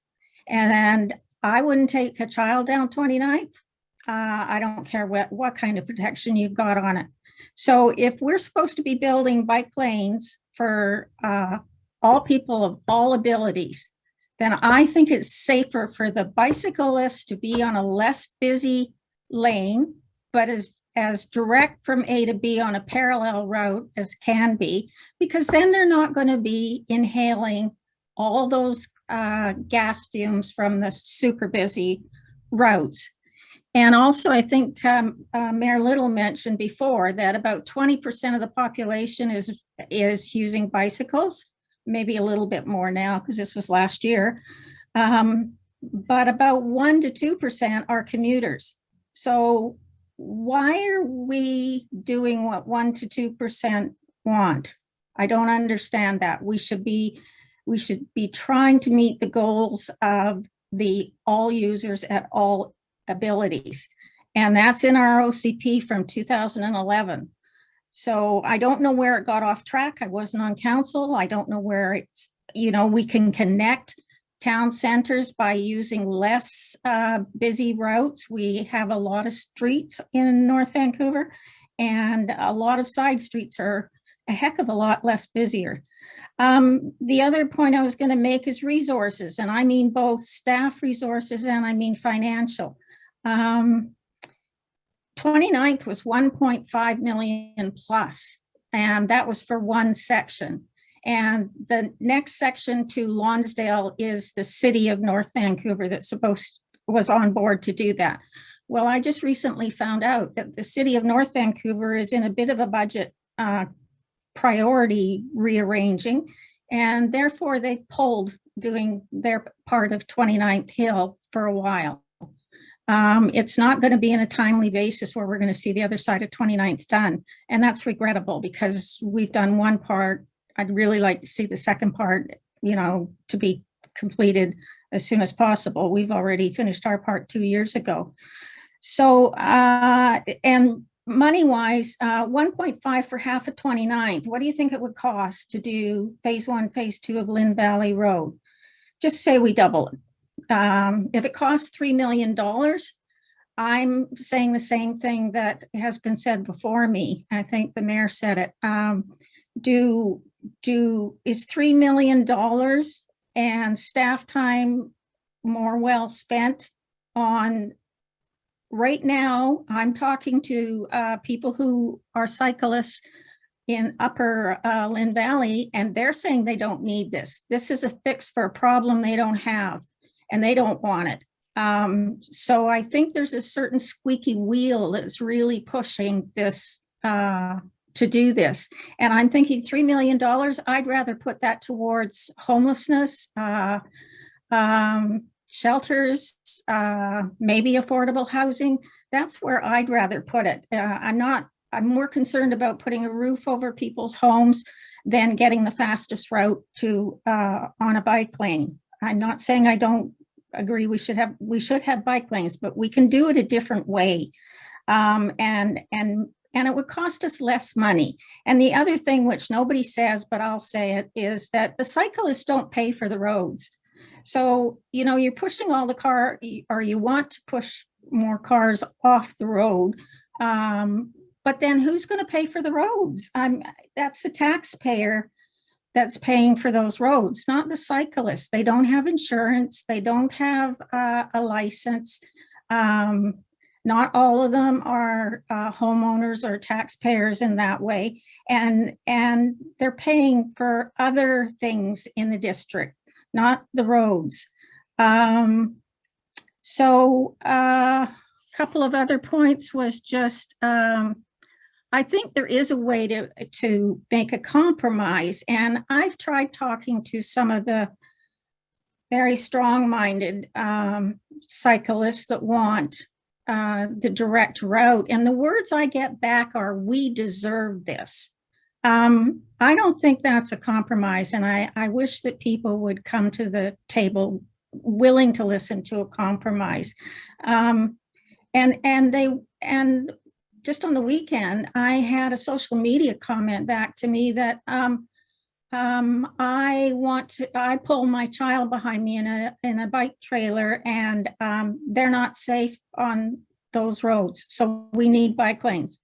Well, this may sound cheeky, but my thought back was, well, if it's not safe, you shouldn't be on a major arterial road with a child in a trailer. So I think there's some compromise, Ruben. There's some common sense that I would hope that we could get together on. And I'm also concerned because these bike lanes are going to have more and more traffic. It's not just going to be bikes. E-scooters have now been they've been approved in the city, so it will be on our agenda at some point here. So there's more ways of moving that will want those bike lanes, and I'm worried that we're just setting up more conflict. And like I say again, if we just did the parallel as direct as possible on less busy roads, you may even get there faster. I don't know on a bike, but at least there'd be less conflict. So, oh, and also just as a point of information, I was reading a report today from Clean BC, and I would really like to get staff's data that backed up the 45% GHG, I think was in the report, because I was reading Clean BC report, and it's as of December the end of December 2020. So basically the beginning of 2021. And passenger cars and trucks and motorcycles, they account for 10% of the GHG. Freights, heavy duty trucks and rail accounts for another 10%. So, and other recreational, commercial, and residential is, you can hardly read it. It's maybe 1%. So the bottom line is people who are saying it's 25% GHG or 45% GHG is not true. They're talking about the total GHG of airplanes, trucks, and this is BC. This is a BC thing I'm reading. So when they have those higher GHG readings, that's the total of everything that moves. So when we're looking at bicycle lanes, we are looking at a very low percentage. So is this the best use of our resources? And I'm not saying whether it is or not, this is a question. Is this the best use of our resources for that kind of savings versus something else we might be able to do to save GHG? That's a question. And another question is, if everything we wanted to electrify got electrified, we don't have enough power in BC to manage that. So we would either have to buy power from somewhere else, or we would have to run through brownouts. And that was said at the Mayor's Council by our mayor with TransLink last week. So I just don't know that we can afford, everybody wants these bike lanes ASAP. I don't know that we have the tax base, the resources, the money, and the staff to be able to do that at the same time, maintain a level of service or increase what we need to increase in our level of service for the normal things that a district needs to do for its taxpayers. So I hope we can get to some kind of compromise. I hope there's a way to give a little on each side and come to an agreement, because I think the community will be better for it. Thank you. Thank you, Councillor Forbes. Mr. Carney, you had a response? Thank you, Your Worship. Just a real quick response, and I apologize, I don't have all the precise numbers in front of me here, but just want to point out that at a relatively high level, and I can follow up with more precise information, but at a high level, the majority of the costs associated with the project are going towards intersection improvements, a new traffic signal at Allen, 2 parking pockets, and transit-related improvements. And so those would be, platforms, waiting platforms for at the bus stops, as well as some median improvements along the road there. So a relatively small percentage, I would say, of the project, probably in the order of 20, maybe 30% at the most. And again, I'll follow up with more precise information. Of the total project cost could be attributed to cycling. So the majority is really, again, traffic signals, parking pockets, I don't think I mentioned the sidewalk. So we are proposing as part of the project, sidewalk extension. And so those components actually take up sort of, the lion's share of the project costs. Thank you, Mr. Carney. Oh, wait, Sorry. we didn't have that. The improvements on 29th, how come it was so expensive at 1.5? Through your worship, we also put the signal in at William. We did build the in partnership with the city, the multi-use path and the custom curb, which was in retrospect expensive. We probably should have gone with a standard. We call it a C5 curb, which is basically just a standard curb and gutter. So that was a custom curb at the request of the city, and it was more than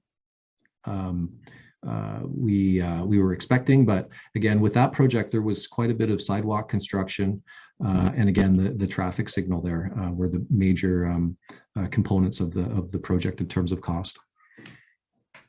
Okay, thank you. Councillor Kern, your comments? Yeah, I'll be really brief. I just wanted to, but obviously getting to zero carbon as fast as we can and as fast as everyone can collectively is essential. But it's not just about carbon. It is about how we want people to live in this community and everywhere else. And so I think it shouldn't be a choice. You should have the choice to not be in a car. And that's what we're trying to create, more opportunities for people who choose to get around the community in different ways, to do so safely and without dying. And so that is also happens when you are with electric cars. So the idea that we're going to, I'm a cyclist, so I can assure you that a door of an electric car feels the same as a door of an ICE vehicle. I think that this conversation is about visioning, or this job that we have is about visioning, how do we get to this better place where everyone's happier and healthier? And yes, it's zero carbon, but it's so much more than that. So I think that this is I look at this as a system. Councillor Bond talked about that in terms of a network, but also bigger beyond that, right? Like I think our vision is so limited to how it is now and not what it could be. And I think what it could be is so much better for everyone. So I hope that everyone can keep that in mind as we're having these conversations about, what kind of world we want to live in, because I don't want to live in a world with a lot of pollution and cars. I want people to be able to have an affordable, convenient, safe, and healthy option to get around. And I don't think that it has to just be about cars. And I think that, for many decades, that has been what things were designed around. And I think we're seeing from an environmental perspective, from a mental health perspective, from so many other ways that it's not the best we can come up with. So let's challenge ourselves to come up with new ways to do that. And Mayor Little, to your point, I would be happy to hear from staff as well, like what the other I think there's many, as you've highlighted, many priorities for cycling, but this is about also people being able to safely get to a beautiful, beautiful place that we want lots of folks to be able to get to.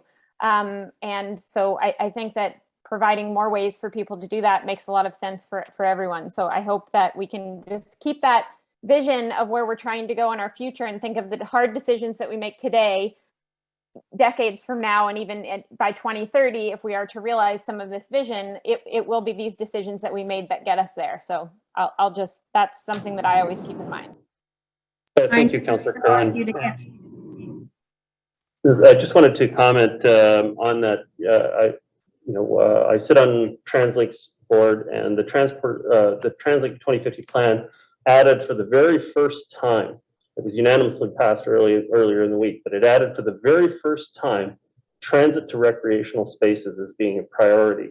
And there was an entire section produced that was almost entirely referring to transportation, particularly to the North Shore Mountains, and making it so that people can use transit also as an alternative to get to those areas. So another part of the critically important system, as was said.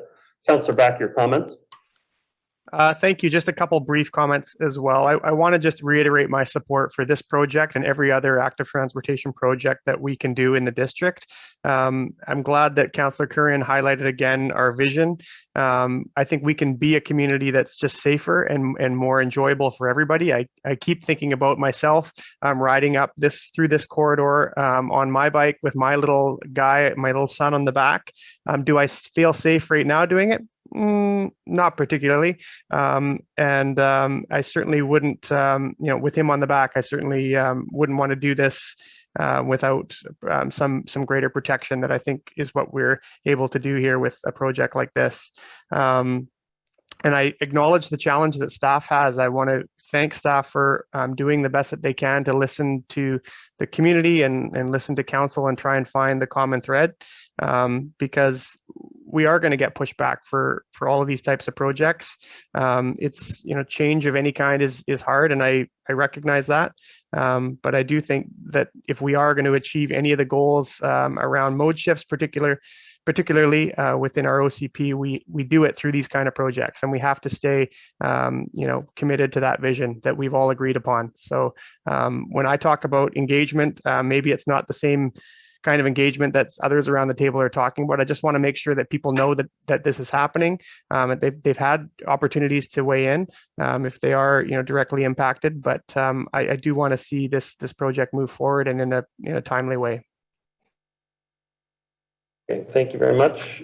Councillor Forbes, you have a quick comment? I'm going to press you just to do a quick comment. Really quick comment. This divide that is showing right now on council is exactly the kind of divide that I meant, where both sides could come to a compromise.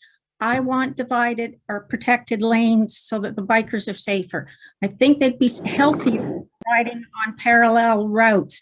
So I'm not against it. It's the way we transition it. And the OCP and the transportation plan and other plans say it has to be for all users. And so I think this is kind of selfish to be putting inexperienced users or young children having to go on the busier routes if we could do it on a parallel route that's less busy and safer and healthier and is protected.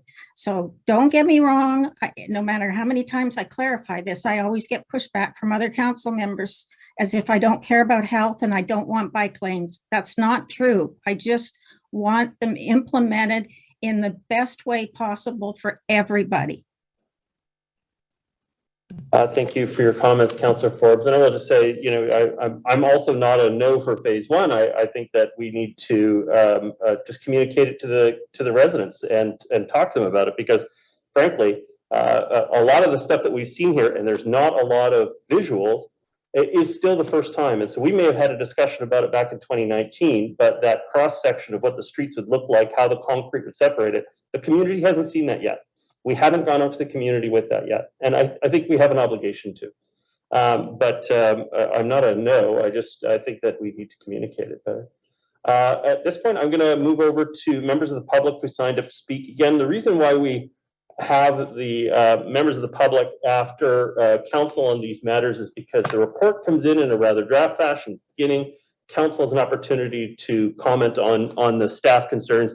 We really want the public's comments to be focused on if we've missed something, if we haven't picked up something as a council, if there's an area that we did not pick up in the conversation, that's really what we're looking for from the community. So at this point, I have John Boyle and followed by Bruce Mcarthur. John Boyle, are you here? Welcome. Do you want to come up to the... Right? Yeah. But that's on 3.2. We haven't gone to 3.2. Yeah. Okay. So I have John Boyle followed by Bruce Mcarthur.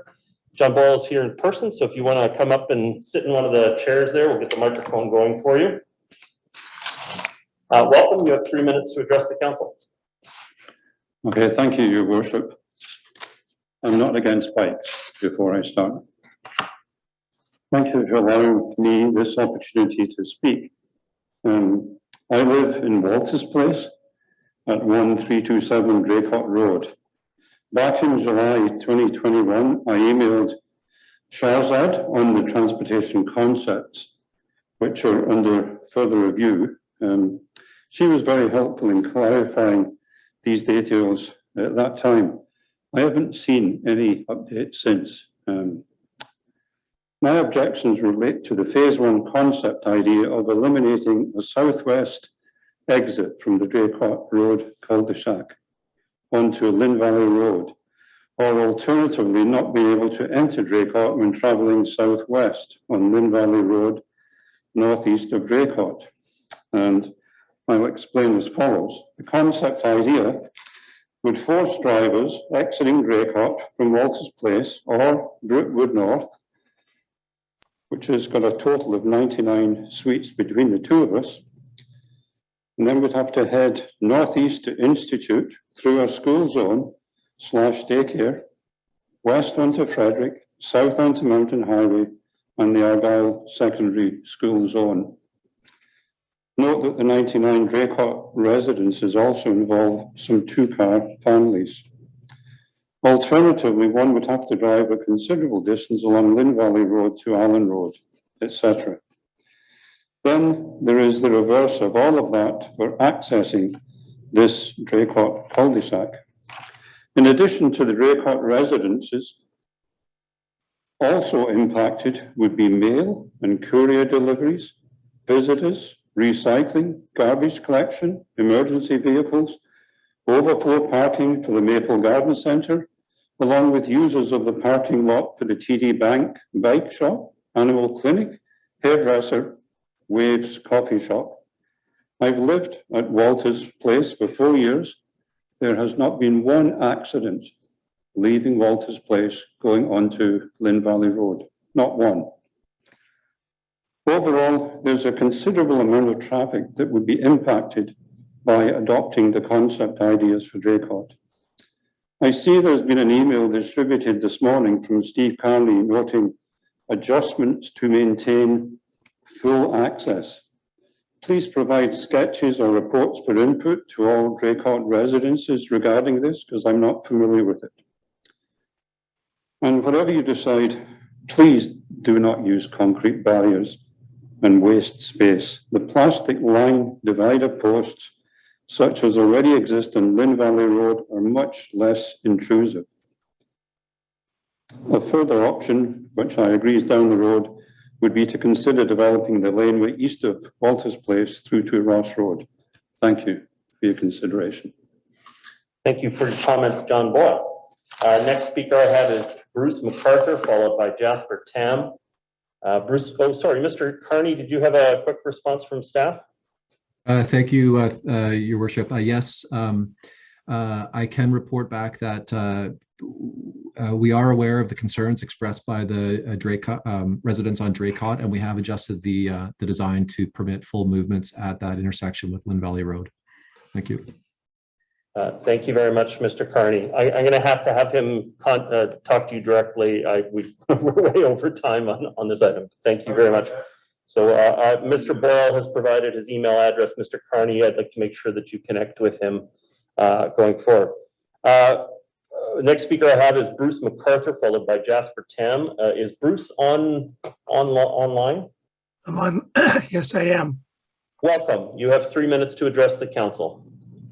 I don't think I'll need 3 minutes after listening to John. I reside at 1385 Draycott Road, and everything John said, I would echo. I am also the president of our strata, so everything that I'm saying is supported by our council. And what I just heard is that we will now be allowed to continue to turn left onto Lynn Valley Road from Draycott. Is that correct? Mr. Carney has a response. Through Your Worship, yes, that is correct. And that response was emailed to the Walters Place Council earlier today. Okay, thank you very much. That ends my presentation. Thank you very much. Thank you, Bruce Mcarthur. The next speaker I have is Jasper Tam, followed by Don Piercy. Jasper Tam, can you hear me? Yes, I can. Welcome. You have 3 minutes to address the council. Thank you. Good evening. So I live up Lynn Valley Road and sometimes bike down Lynn Valley Road to Lynn Valley Center to go to the mall for grocery shopping. So I'm not just doing it for recreation. I'm not really commuting. I'm a relatively new cyclist, started cycling around 2 years ago, and I never feel that comfortable on Lynn Valley Road. So there are a few reasons. First of all is the parked cars. Because the road right now is so wide, the cars expect you to stay to the right instead of taking the lane. And when you're biking, you're coming up to a parked car, you need to move left and enter into the fast car traffic and also away from the door zone of the parked vehicle. And just the conflict with this going left and right creates lots of conflict zones. And I really think that this new bike lane will help address that. Second, going northbound, the area outside the garden center near Draycott Road. As a cyclist, the merge to go from that lane that's ending into the main lane is quite scary. First of all, because of the cars coming out of the garden center and cars going fast past the lights after Mountain Highway. And third is the intersection of Mountain Highway and Lynn Valley Road. Some of the improvements I like are separating the cars and bikes in this very wide road, a direct, safe connection to Lynn Valley Center along a flat road. There's not really that many parallel routes available. One route that I sometimes take is Ross Road, which you have to go up a very steep hill that would not be an option for, I think, most casual cyclists. The alternative is Frederick Road, which is connected to Mountain Highway, which is also a very busy road that's also steep. So I believe Lynn Valley Road is the flat and most direct route. I really like the intersection improvements at Mountain Highway and Lynn Valley Road that the staff have proposed, looking at their drawings. I think this will make it safer for bikes going in both directions. And I like the new traffic light at Allen Road. I find it very hard to turn left from Allen onto Lynn Valley Road because of the RBC that's there, and also sometimes parked cars on Lynn Valley Road, as well as the angle of the intersection. I do have some questions, maybe some things that staff can consider. Right now, in the drawings, it just shows painted lines on the side. Are bollards needed, like on Brooksbank, along the painted sections? And are bollards enough versus concrete curbs or raised surfaces like they do in the city of Vancouver? And right now, I was looking at the drawings for the area outside the garden center, and it looks like there's going to be a 30-minute commercial loading zone. And on the north side, there is a shared pathway with pedestrians and bikes, but on the south side, the drawing doesn't really show how the bikes are going to work with that loading zone. It looks like that sidewalk will remain a pedestrian-only sidewalk. So I'm not sure how the staff will address that conflict zone. And overall, I think this is a great idea, and I'm glad it's being planned now. Thank you. Well, thank you very much for your comments, Jasper Tam. The next speaker I have is Don Piercy, and then I believe followed by Lyle Craver. Don Piercy, can you hear me? Yes. Welcome. So, Don Piercy, I'm the chairperson of Hub Cycling's North Shore Committee. Your worship and members of council, Hub Cycling would like to state our support for the construction of these bike lanes on Upper Lynn Valley Road. Lynn Valley is one of the very few relatively level areas in the district, and we feel that these bike lanes will provide both residents and visitors a safer and more climate-friendly option to get to Lynn Valley Town Center for shopping, to get, as everybody's talked about, up to the Lynn Parks for recreation, but also to provide a connection to go beyond Lynn Valley for people going to work and school. And so we hope that for all those reasons, the district will move forward with this project. Skipping ahead a little bit with regards to East 29th, while we're disappointed with the plan to remove the pylons to protecting the bike lanes, we understand the safety concerns, the sanitation workers, and we hope staff can find an alternate protection that the sanitation trucks can get around or straddle that will still provide some form of protection more than just paint. And finally, thank you to both council and staff for your efforts to build out a safe and appealing bike network throughout the whole district. I know there's plans on foot for other areas that were mentioned, including Main Street, Marine Drive, and we're aware of those, and we think that those will help provide a complete solution that will be not just some isolated bike lanes here and there. Thank you. Thank you for your comments, Don Piercy. Lyle Craver, I have you up next. Just wanted to be clear, I made a guess that you were wanting to speak to 3.1 rather than 3.2. Is it 3.1 you were wanting to speak to? Well, I have comments to make to both, but I can be fairly brief on that. My main comment with respect to 29th Street is, I hope with respect to the Lynn Valley Road proposals that 29th Street not be used as an example of what is a good idea, because frankly, from my point of view, 29th Street is an abject failure, and I think it creates a dangerous road condition.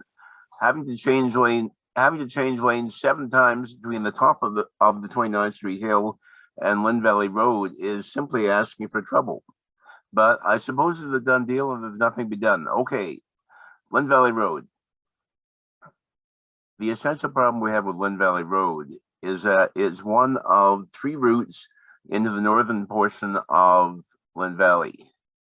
Lynn Valley Road, Mountain Highway, and now Dempsey Braymore. Each of these in turn has been choked off over the last 5 years in some way. And for those of us who live in the northern portion of Lynn Valley, entrance and egress from Lynn Valley is getting tougher and tougher. Bottom line is, I have talked to a lot of people in my neighborhood, and I have found that no one in Upper Lynn Valley has had any contact with district at all on this subject. And to say that there's been adequate public consultation, I'm sorry, those of us who live north of Dempsey, we have our interests. We should be able to get in and out of our neighborhood. And as this goes further, Lynn Valley Road is going to be less and less a method of access and egress to the neighborhood. I do think that Councillor Forbes is on the right track. I do think that it needs to be remembered that whatever is proposed here is intended to be for all abilities and not simply for commuter cyclists or recreational cyclists or anybody else. One thing I do know is that the public has not been consulted in Lynn Valley, certainly not in our area. And most of those I've talked to about have simply said, I'm not as interested in this as I probably should be, because at the end of the day, the District of North Vancouver is going to go ahead and do whatever they like, and our feelings on the subject be damned. That's not what I call effective public consultation. And I really do think that trying to fast track this in any way is going to alienate more and more people. Again, what's been done on 29th Street should not be an example for what should go on Lynn Valley Road. These are important arterial roads in and out of the neighborhood. And frankly, this project is not ready for showtime. Okay. And I'll leave it there. Thank you for your comments, Lyle Craver. The next speaker that I have on 3.1 is Duncan Wilcock, followed by Peter Thievin. Duncan Wilcock, can you hear me? I can. Hopefully you can hear me. I can. Welcome. You have 3 minutes to address the council. Great. Thanks very much for the work on this. Excited to see this project moving forward. I'm pretty keen on seeing it moving forward as quickly as possible. I think it's important that it works on active transport. I think that's a key thing. That was the key part of the budget items. In terms of prioritizing transit, which I think it should. And transit's going to move more people. It completely eliminates the need for parking and will probably be the larger GHG reduction if it's doing a mode shift. Walking and transit should come first. The other thing I think I'll just speak to, I hear a lot of talk about recreation cyclists or commuter cyclists. I think what people mean are recreational, like people from Vancouver, I guess, riding all the way over and riding up Lynn Valley Road. And I think that does happen. I live in Lynn Valley, and I just want to paint a picture of a utility cyclist, a bit like Jasper talking earlier. Things that I do in this neighborhood with my bike and my electric bike. I take my son to school at Lynn Canyon and the Ecology Center, and would prefer to use that road at times we don't use it for some of the reasons Jasper talked about. It doesn't really feel safe, and so some of these bike lane improvements would help with that. We also go up to the Kilmer Park. This is not, this is what some might have, it's care work. When this is things taking kid to the Kilmer Park, to the spray park, to the playground, to the baseball, to have hot dogs. Some grandparents coming to watch ball games. So you see a lot more grandparents and older folks using e-bikes now. I think some of these are some of these the uses that these kinds of things, these kinds of lanes could be put to. Right now, I usually go Hoskins to get up to Kilmer Park. It's also scary. It was mention of the 85th percentile of 63 kilometers an hour on Lynn Valley Road. I think it's probably the same on Hoskins. I don't know why we accept that. It's too fast. Enforcement of speed limits doesn't seem to work. We need to design the streets, to engineer the streets, to make it easy for people to drive a more safe speed. So I think that's probably about narrow roads. I hope some of that coming into this design. But I wanted to paint that picture of it's not just middle-aged men in lycra, mammals as they call them. It's not just commuting. I'm a commuter cyclist sometimes. Sometimes I go down the mountain highway route. Sometimes I go up this route and go down Capilano Road to get some fresh air. As Councillor Forbes mentioned, it's nice to have fresh air. And when you have a bike, you have more of these options. And that's what helps make it healthier and more joy to travel that way. So thanks for working on this. Looking forward to seeing it moving forward soon, as soon as possible. And thanks for hearing my input and comments. Thank you, Duncan Wilcock. The next speaker I have is Peter Thievin. Thank you. I assume you can hear me okay? Welcome. You have 3 minutes to address the council. Thank you very much, Your Worship. Yeah, the first thing I would like to bring up, I appreciated the bones analogy that Councillor Bond offered. And as most of council will know, I live here in Seymour, and I think Seymour has had some of the longest existing bicycle networks that exist in the district. Now granted, they're not separated as everybody would like them to be, but if you consider Maplewood and Lynn Creek the heart, along with the new interchange, we have the spine, we have the arms, we have the hands, and I want to go back. We've had a lot of ideology that has been demonstrated tonight, but if we go back to the original staff report, the original objective was to complete the active transportation network to Lynn Headwaters for recreational cyclists. And the reason I make the distinction recreational cyclists is because we have a lot of experience with that here in Seymour. And council, I sent you an email earlier today where I showed you how our recreational cyclists get to Seymour to ride in the Seymour trail system. Is they bring a car. They bring a car, they use the car as a base station. Most of them park for free in Parkgate Shopping Center. So they do use the bike lane a little bit from Parkgate Shopping Center up into the Seymour Park.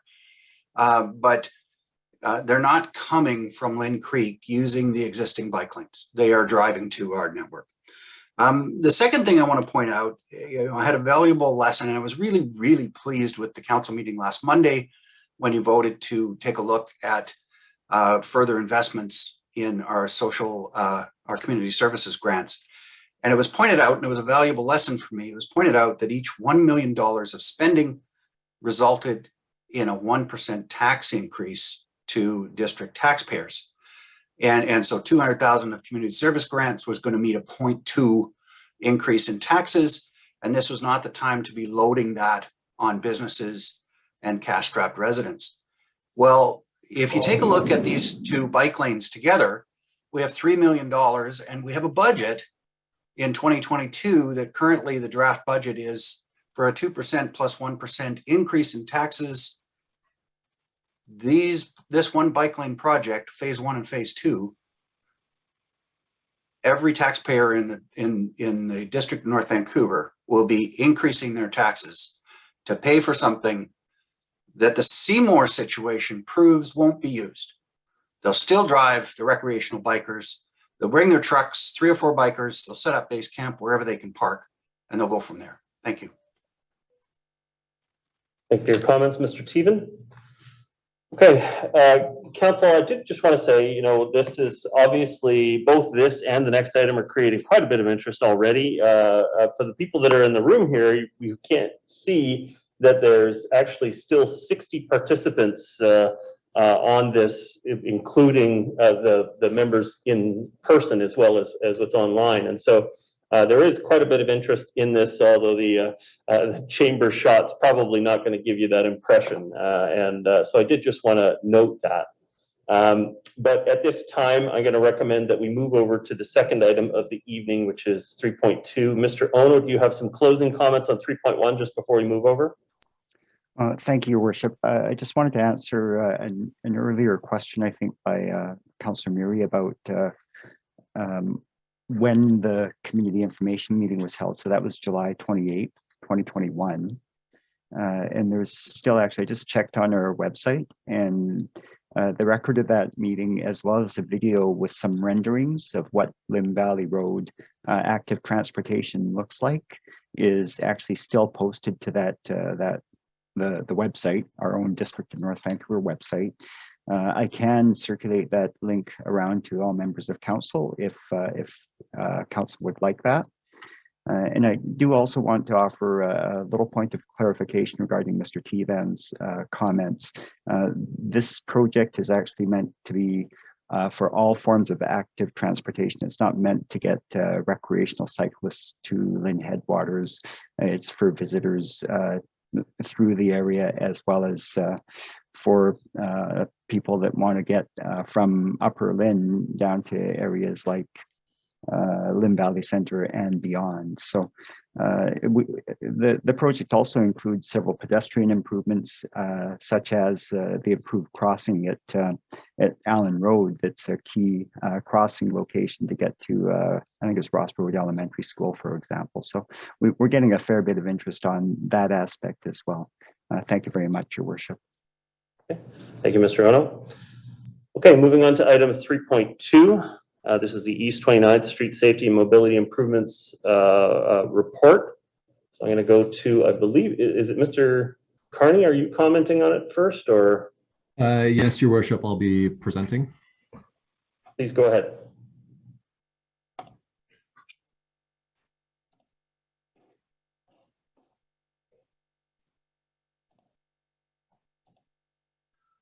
Thank you, Your Worship and members of council. Can you please confirm that you can see the presentation?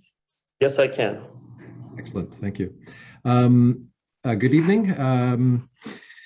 The purpose of this presentation really is to provide an update on the performance of East 29th Street, the Safety and Mobility Project, and to report back on the July 22nd, 2019 council resolution. And so this is the resolution from 2019 that staff report back on the number of left-hand turn lanes traveling west into Tempe Heights, and that the report at the time is received for information, and also that staff report back on the parking zone variance applications, potential lane openings, and also potential drop-off zones. And this is really in response to some of the concerns that were articulated by residents. So just a quick overview of the project. The project had to consider many factors, including traffic volumes, collision and safety data, transit requirements, sidewalk and crosswalk needs, cyclist safety, vulnerable road users, considering the proximity to Boundary Elementary School there at William. Also intersection capacity, property, access, utilities, etc. In addition to these needs, staff also had to consider the strategic planning documents that we have, including the OCP, the action plan, the bike and pedestrian master plans, etc. A quick report back on some of the speed and collision data. I wanted to share this just because You know, at the time, there were some concerns that a traffic signal at William would actually increase speeds along the corridor. We found the opposite. Speeds have dropped by approximately 7 kilometers, as you can see here, in both directions, since the replacement of the 4-way stop control at William with the traffic signal. And also, we're seeing a reduction in crashes. Of course, this is just you know, typically in traffic engineering, when you're looking at collision statistics, you like to look at about a 10-year period, you know, 5 to 10-year period to get enough, you know, data points. So this is really just an early indication that we are seeing a reduction in crashes from 23 reported in 2018 prior to construction, and now down to 15. In terms of cycling volumes along 29th, we are seeing about 50 cyclists a day. And so it's not one of the strongest performers in terms of our corridors, but I would say steady use. So just reporting back on the number of left turn lanes, there's really just the 2. So there's one at Somerset and Tempe Crescent. This is for the westbound left turn.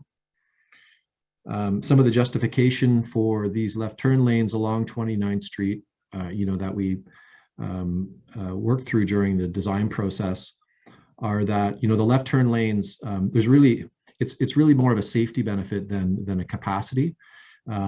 It's more safety driven than capacity. The left turn lanes enable drivers to have better to wait for gaps in oncoming traffic and essentially reduce the risk of rear end type crashes.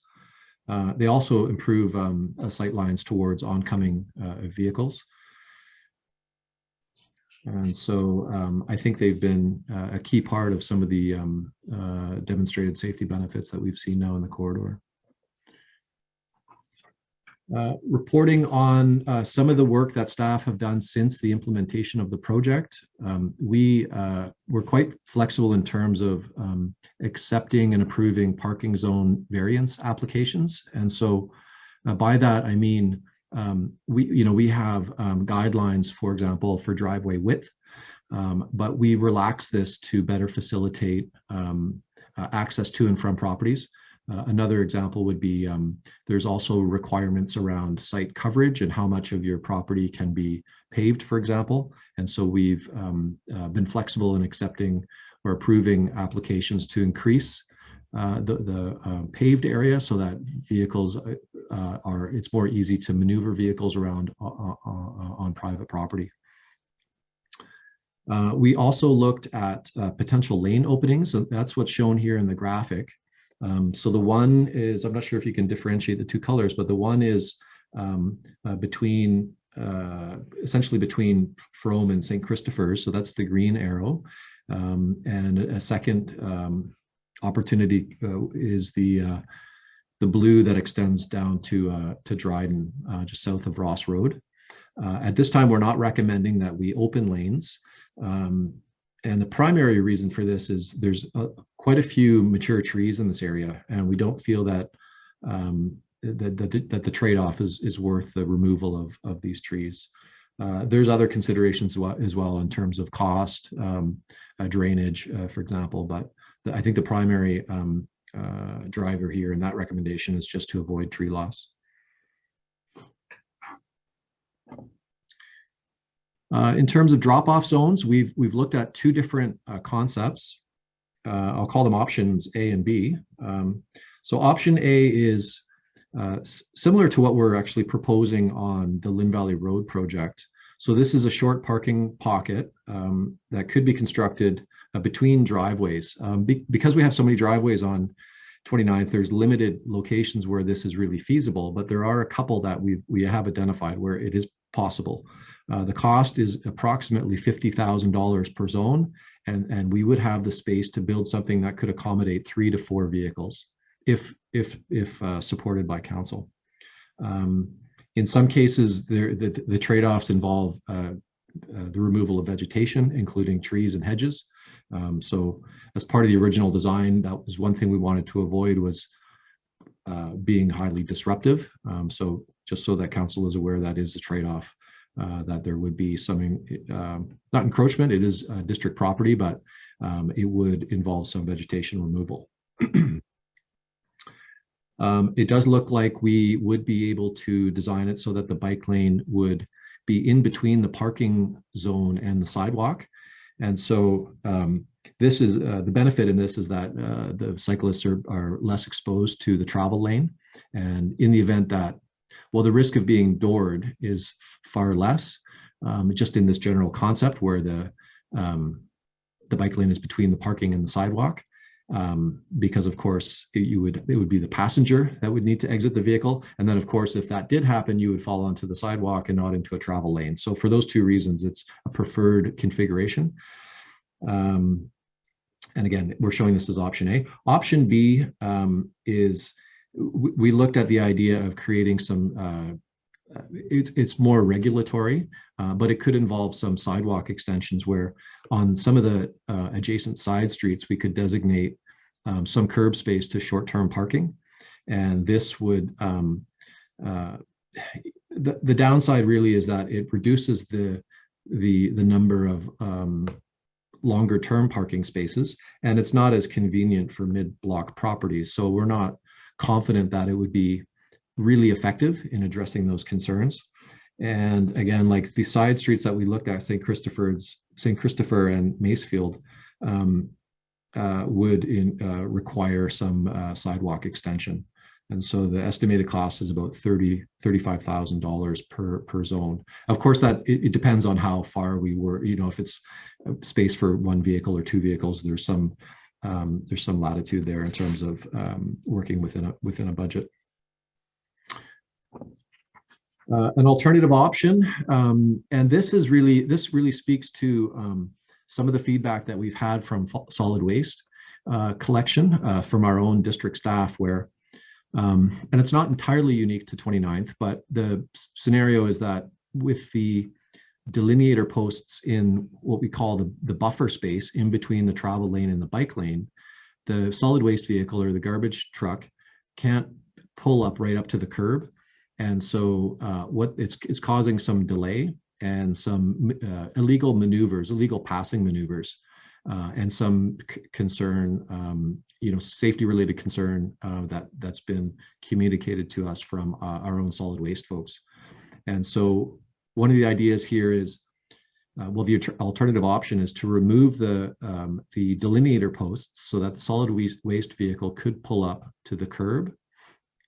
And then what we could do in combination is a short, and we're showing it here in the graphic, it's a short barrier assembly that really is used near intersections to bring attention to the bike lane facilities and to define the space, and then to provide some added protection in these higher conflict zones.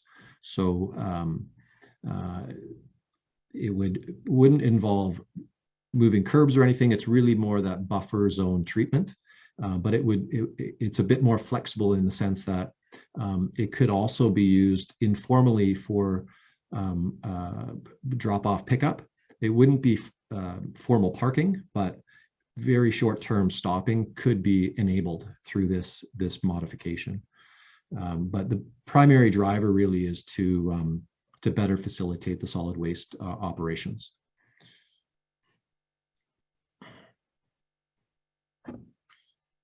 And so the recommendation, really, I know Mayor Little, you mentioned earlier that it's a workshop. We're not voting on an outcome here, but the recommendation is that the committee recommends to council that we receive the report for information, and that staff be directed to develop some of these concepts a bit further, and make a final recommendation during a regular council meeting.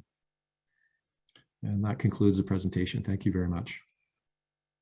Thank you, Mr. Carney, for your report, and to everybody who helped produce it. I think, with seeing the usage statistics, which I think were not what was anticipated, there has to be an option C that's genuinely talked about here. And I know that it puts staff in an awkward position to produce options for a workshop that are in a direct collision with the current council position on things. But I think after we've seen how the space has been used and what's been given up in order to be able to use it, I think we have to have a genuine discussion about from Tempe Glen east, removing the delineators off the south side of the road.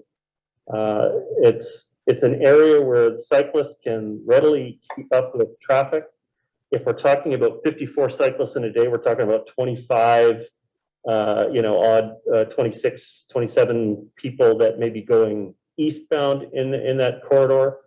The neighbors have had to put up with a tremendous burden of not having the flexibility in and around their properties. If you're on a flanking street, you may be able to easily accommodate it on a side street, but if you're mid-block, it's a fair imposition, and I don't think that it's worth it for the volume of cycling that's going through that corridor. And so, you know what, I really think we need to have a talk about removing the delineators off the south side of the road from Tempe Glen East. And while I don't have an interest in it becoming long-term storage of cars, you know, the unregulated 72-hour parking stalls, I do think that it should be reserved for a mixture of medium-term parking, maybe 4 hours, and drop-off locations, places for people to be able to receive services that can come in and drop off. But I don't think that the numbers justify the imposition on the neighborhood in that area. So I think we also need to talk about that option 3. I don't want to see any more concrete east of Tempe Glen at this point. And I think that we should still be flexible until we can sort out what the long-term vision is for this space. But I'm not talking about removing anything west of Tempe Glen. We've set that up. It came at great cost. We're going to have to accommodate people in other ways through that area, but we can make our job a whole lot easier if we take the entire eastern portion and give back some flexibility on the road space. So I'd love to hear other members of council's views on that specifically. Councillor Murray, your comments. Thank you, Mayor Little. I'm wondering why we wouldn't have just offered the option from the original report just over 3 years ago, when council made the decision to not follow the staff recommendation and to protect both sides of the road, even though the protecting both sides of the road was never an option that was brought to the community for consideration. So I'm wondering why we didn't just go back to that original recommendation. Like, why has staff changed all of a sudden? Okay, I don't know that staff was bound by the former decisions. These are the recommendations. Mr. Ono, do you have a response? I'm just talking about the original staff recommendation. What? Yeah. Yes. Say hi. Yes, Your Worship. So the original staff recommendation was intended to be a temporary situation while we. So there was a 2-year period of consultation with residents, and we knew that, and there was some data collection regarding parking demand for that very, very eastern end of 29th, nearer to Lynn Valley Road. And so the original recommendation by staff on May 6th, 2019 was meant to be a temporary situation while we tried to work through the details of options and transition.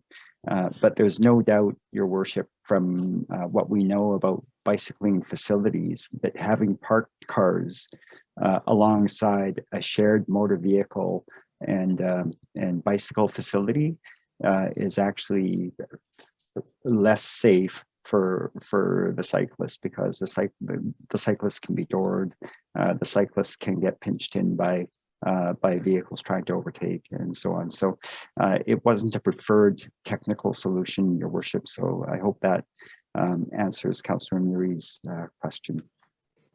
Thank you, Mr. Ono. Yeah, so I under, the issue of safety is always paramount, and the issue of giving choices to people.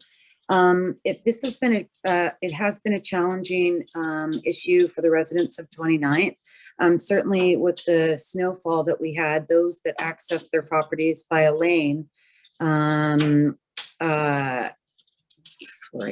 gotta let the dog out. Those that access their property by a lane have become very challenged because we weren't even plowing the lanes and they couldn't access. So I just, I just think as Mayor Little that we should just go back to removing one side and allowing a middle ground, certainly based on the numbers. Thank you. Thank you. Councillor Forbes, your comments? Thank you, Your Worship. My comment is very similar to Councillor Murray's. I've talked to quite a few of the people on 29th, and I would be in favor of a compromise where one side is parking and one side is the bicycle lanes. And the width of those lanes would be the same if we combine them both bike lanes on one side. The width of that for the bicyclists would be the same as the width of the lane from Westview to Capilano Road. So it's certainly doable. So I like what you suggested, Mayor, but I also, when we talk about this, could we also then go one step farther just to have a discussion about the possibility of having the south side for parking and the north side for bicyclists? And again, it's mainly because of the numbers. I have the numbers in front of me, and as you say, I think the highest in September and October of this year, the highest traffic on there, highest number was on September the 24th. So we were still in good weather, and it was on a Friday, and it was 62. So if that might be 31 and a half riders. Anyway, I just think that the numbers don't dictate it right now, and we can always go to bike lanes on both sides of the highway or both sides of the road at some point in the future when the numbers dictate it.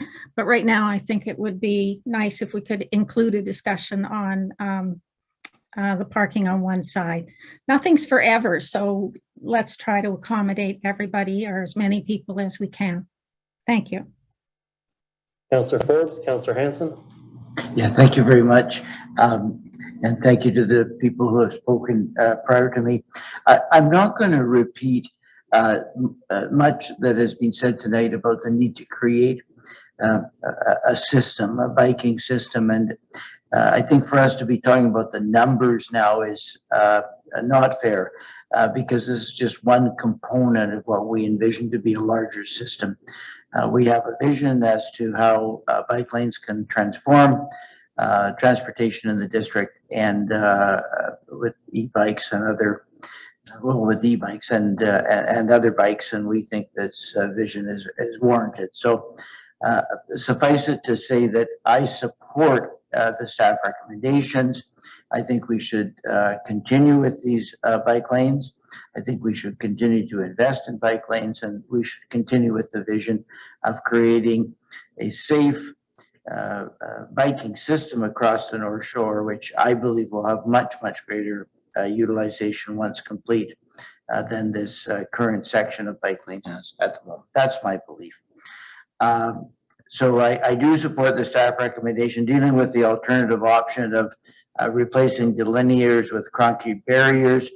The Lynn Valley design, I'm open to that if the perception is that that's going to create a better system. I'm also open to any suggestions as to how we can alleviate the parking issue while maintaining these bike lanes. I think it would be a great mistake from my point of view for this council to make a decision that signals any kind of retreat from our ongoing commitment to these bike lanes. But is there some compromise somewhere that alleviates the parking challenges? I'm open to that, and I look forward to hearing from members of the public on that issue. As to the specific points that were raised, I have visited the area, walked the area. I don't favor the opening of the lane.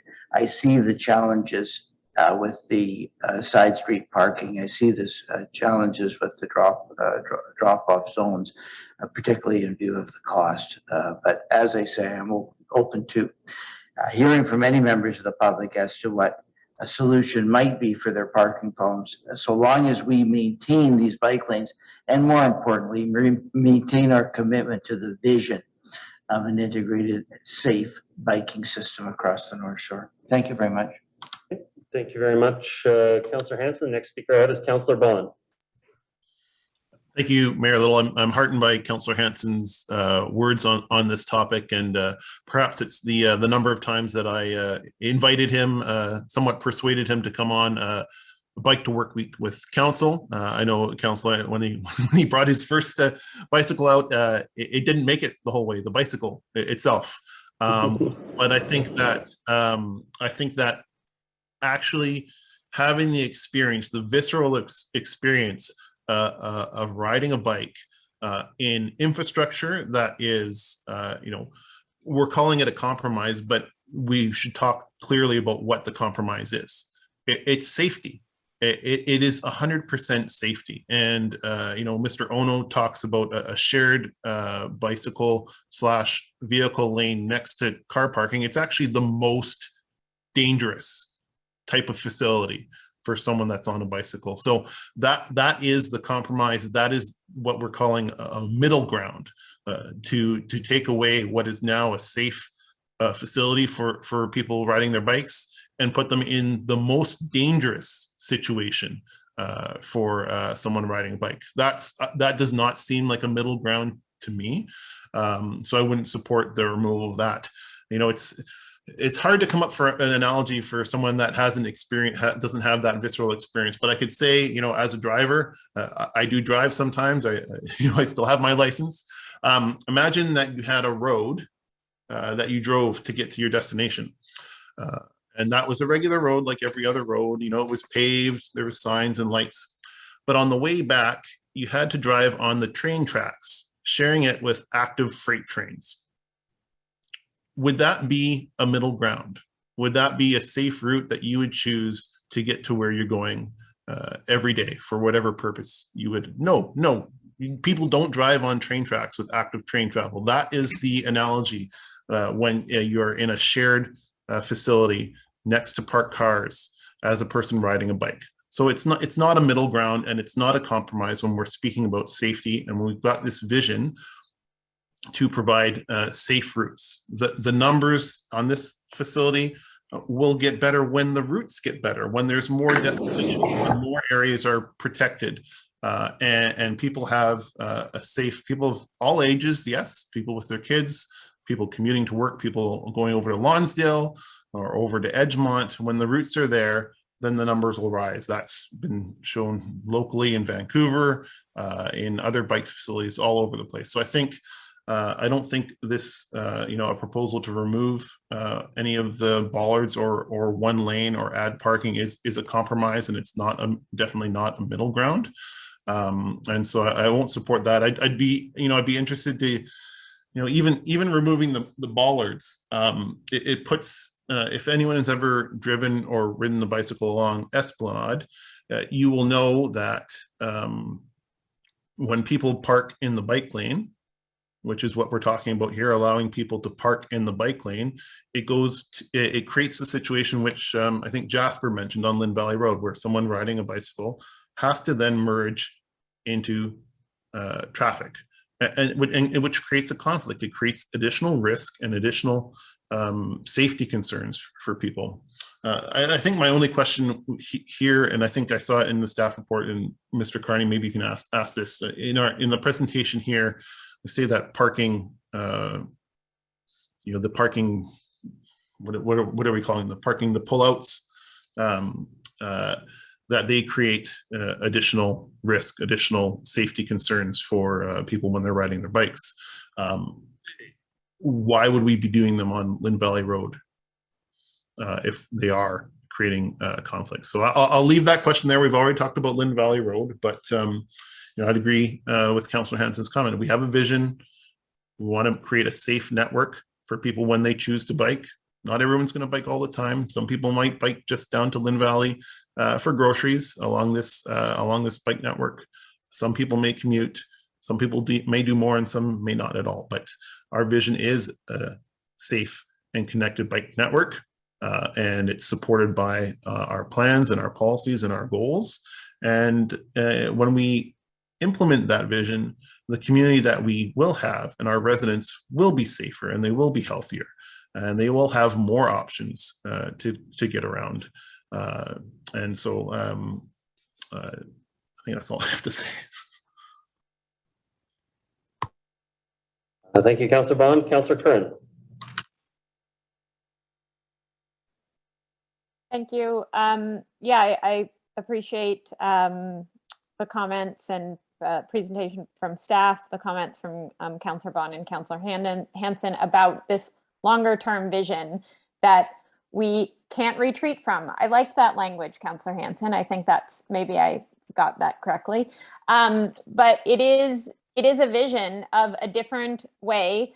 And I see it and I want to be part of it and I want to, I want it to happen. And so I think like we have to continue to do that. And, we throw around numbers. These are actual human beings. These are people's lives. They are not just data points. And every person should be able to move around the community outside of a car in as safe a way as possible. And because we've built systems that are incompatible with human health and environmental health, now we have to change them all, and we don't have a lot of time because we haven't taken any action over the many, many decades that we could have done it in a more, in a slower fashion. And now we don't. And so these changes that have to happen will be challenging, but when we get to them, I mean, imagine being able to have that option. It's better for everyone. So I think these decisions are not taken lightly by anyone on council, but I do hold fast to that vision of a better future. And I certainly just want to comment on the cycling infrastructure. When I go to another community that has invested in cycling infrastructure, I'm glad that they've done that for me and for other people as well. And so I think, people who may be riding in our community, who may live in other communities, we ride in their communities too, like we need to share. And I think every community hopefully is committed to 21st century solutions to some of the largest challenges we've ever faced in the shortest time frame. So I think that level of urgency needs to always be there. And this is a mode shift. I mean, we talk about mode shift. This is one way to do that. And it is going to eventually, hopefully, be everywhere. And I know, Mayor Little, I have to bring this up every time, is, Mount Seymour Parkway, riding along a freeway where I don't know if staff could report on the speed limits, but I would say easily 70 miles an hour, unprotected. It's actually absurd. To consider that that's not a safe route. So when people talk about what people use and don't use, it's because we haven't built it yet.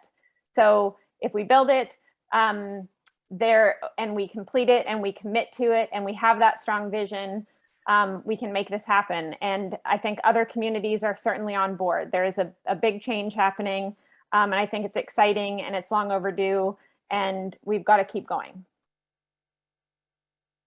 Thank you, Councillor Curran. Your American is showing it's 60 kilometers an hour, but you're right. The flow of traffic along the parkway is probably about 70 kilometers an hour, not 70 miles an hour. Miles, kilometers, thank you for that correction. 70 kilometers.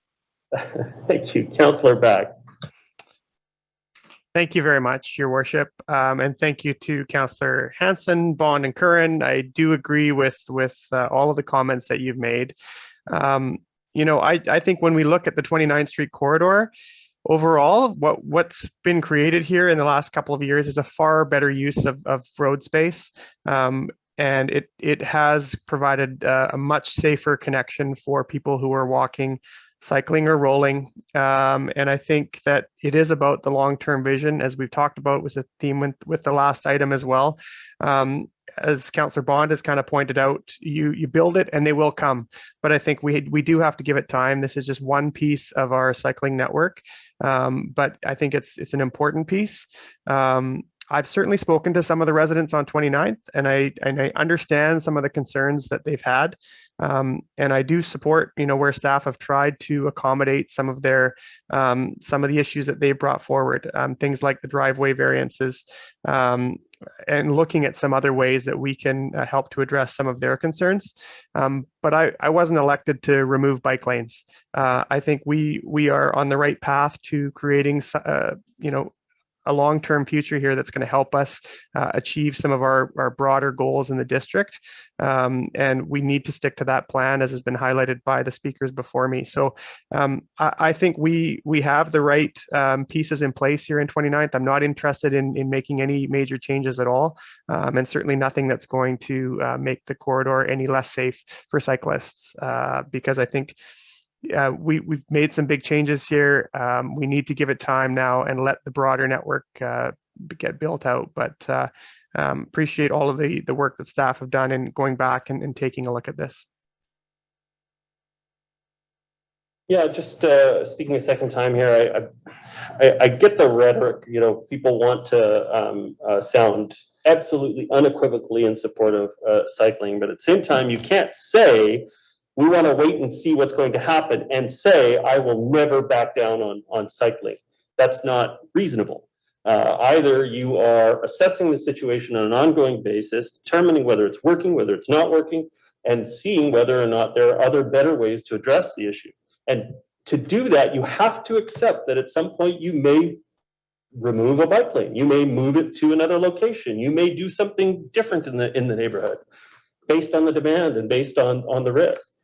I don't like either option A or B, because all it does is puts risk back on the road, but also doesn't address many of the concerns expressed by the community. And the risk that it puts back on the road is at a phenomenal cost, $50,000 a lay-by on those spaces on the north side of the road.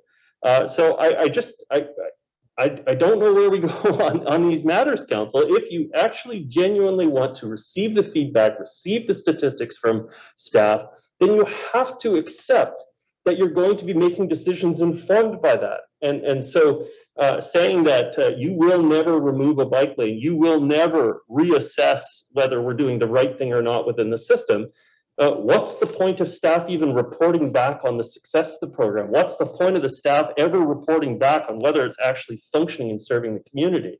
Because you've already made the decision that you're not going to adjust how you're going to approach the problem.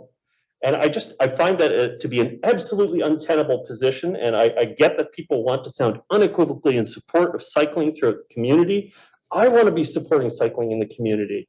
But at the same time, you still have to be able to take the new information that comes at you and make the decision as to whether you're still on the right course.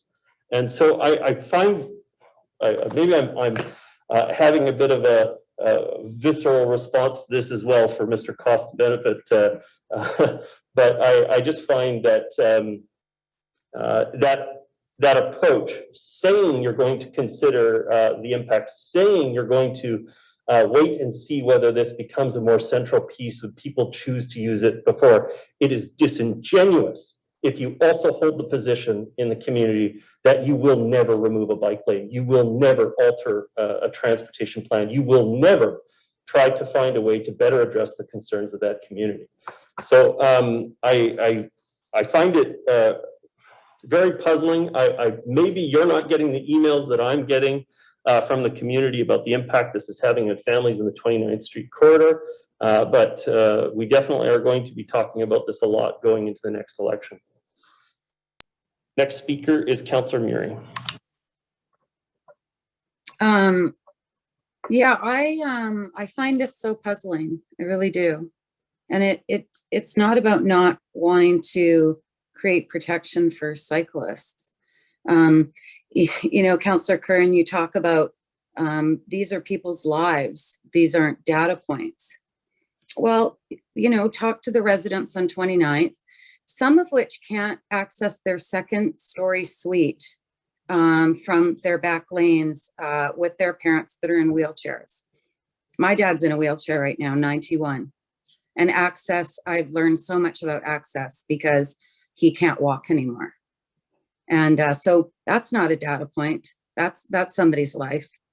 And taking both sides of the parking off 29th for a relatively small amount of people right now with a parallel road just down the street has affected their lives. And I've never seen in all my years as a councillor an issue that was made by council that has gone on this long, that has percolated this long, because I get calls and letters from people still.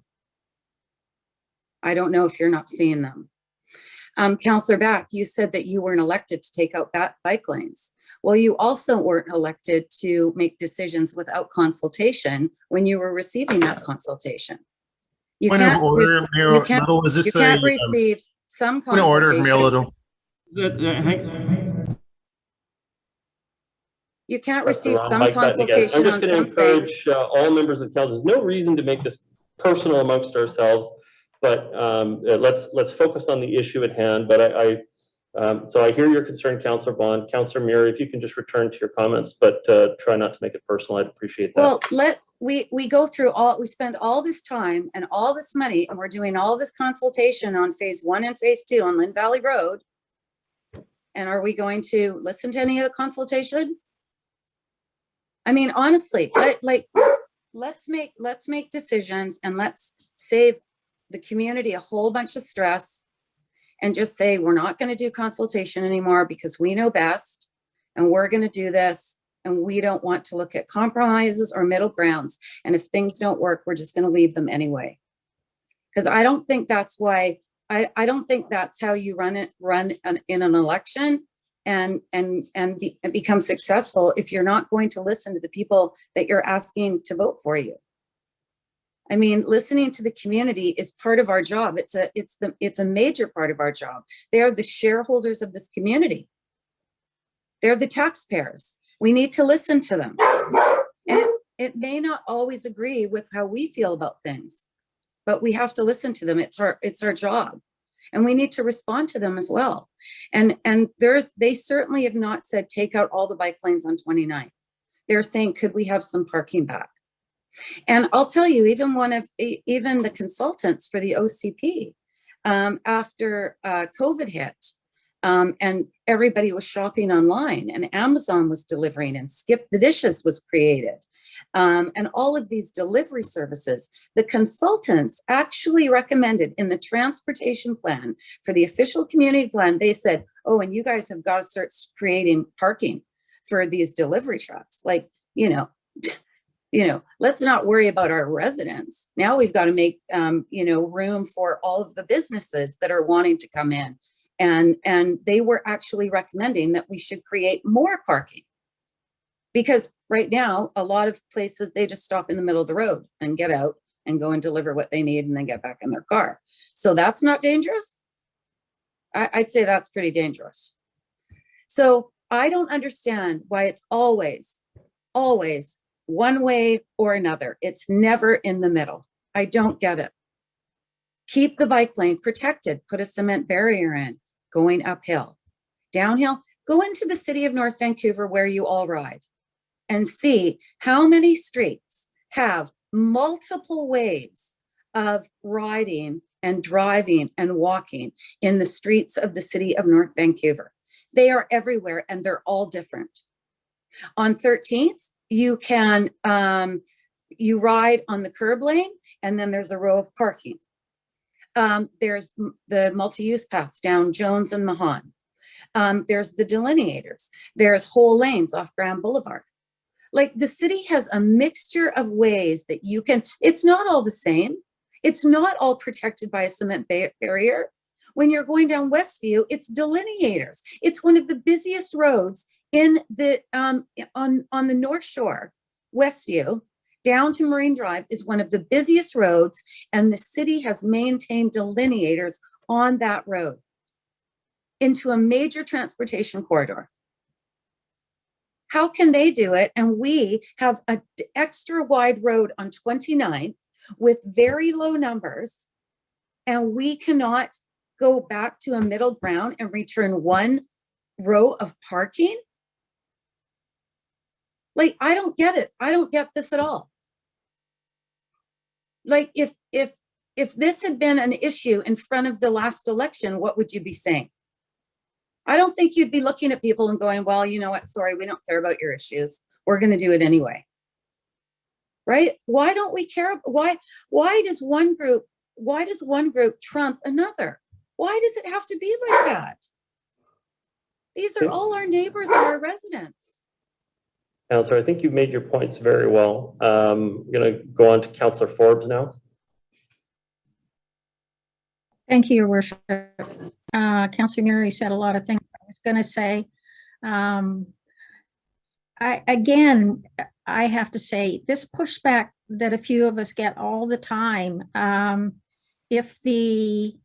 want the bicyclists to be safe. I want the motorcycle or the automobiles and transit to be safe. And I want the community to be able to have access to their home. And that goes for disabled, that goes for the healthcare workers that have to come and take care of them, and they can't stop for 15 minutes. They need longer. And it's the deliveries as well, and cabs, and some of those people won't park a block away and then walk back. They just won't. So some of those people are missing out on some of their services. And again, I've spoken to a 90-year-old woman, 90 or 92, and she can't go up her back lane in Tempe Heights because it's like a 45-degree. And she has she needs some help walking, and she can't get in her front door either because of what we've done in front of her house. So what is she supposed to do? Park 2 blocks away and use a walker, or ask somebody to help her? And then because her lane is so steep, she couldn't do that in the winter months. And the house then has like 20 stairs to go up. So in the back, where she's ground level at the front, but she can't even get to her own front door. So yes, we have a long-term vision to have bicycle lanes, but I come back to what I'm saying. If you don't like the pullouts, then let's try to compromise, and we put both bike lanes on the north side of 29th, and we have the south side as parking. That's a compromise. And like I said, it's been measured by that if we put the 2 lanes together on the north side, that's the same amount of room for bicyclists that we have on the highway. And if we've only got this many bicyclists, I'm sure the odd time they'll pass each other right now. So nobody's arguing with a long-term vision. But again, I repeat, compromise. I want to keep safety.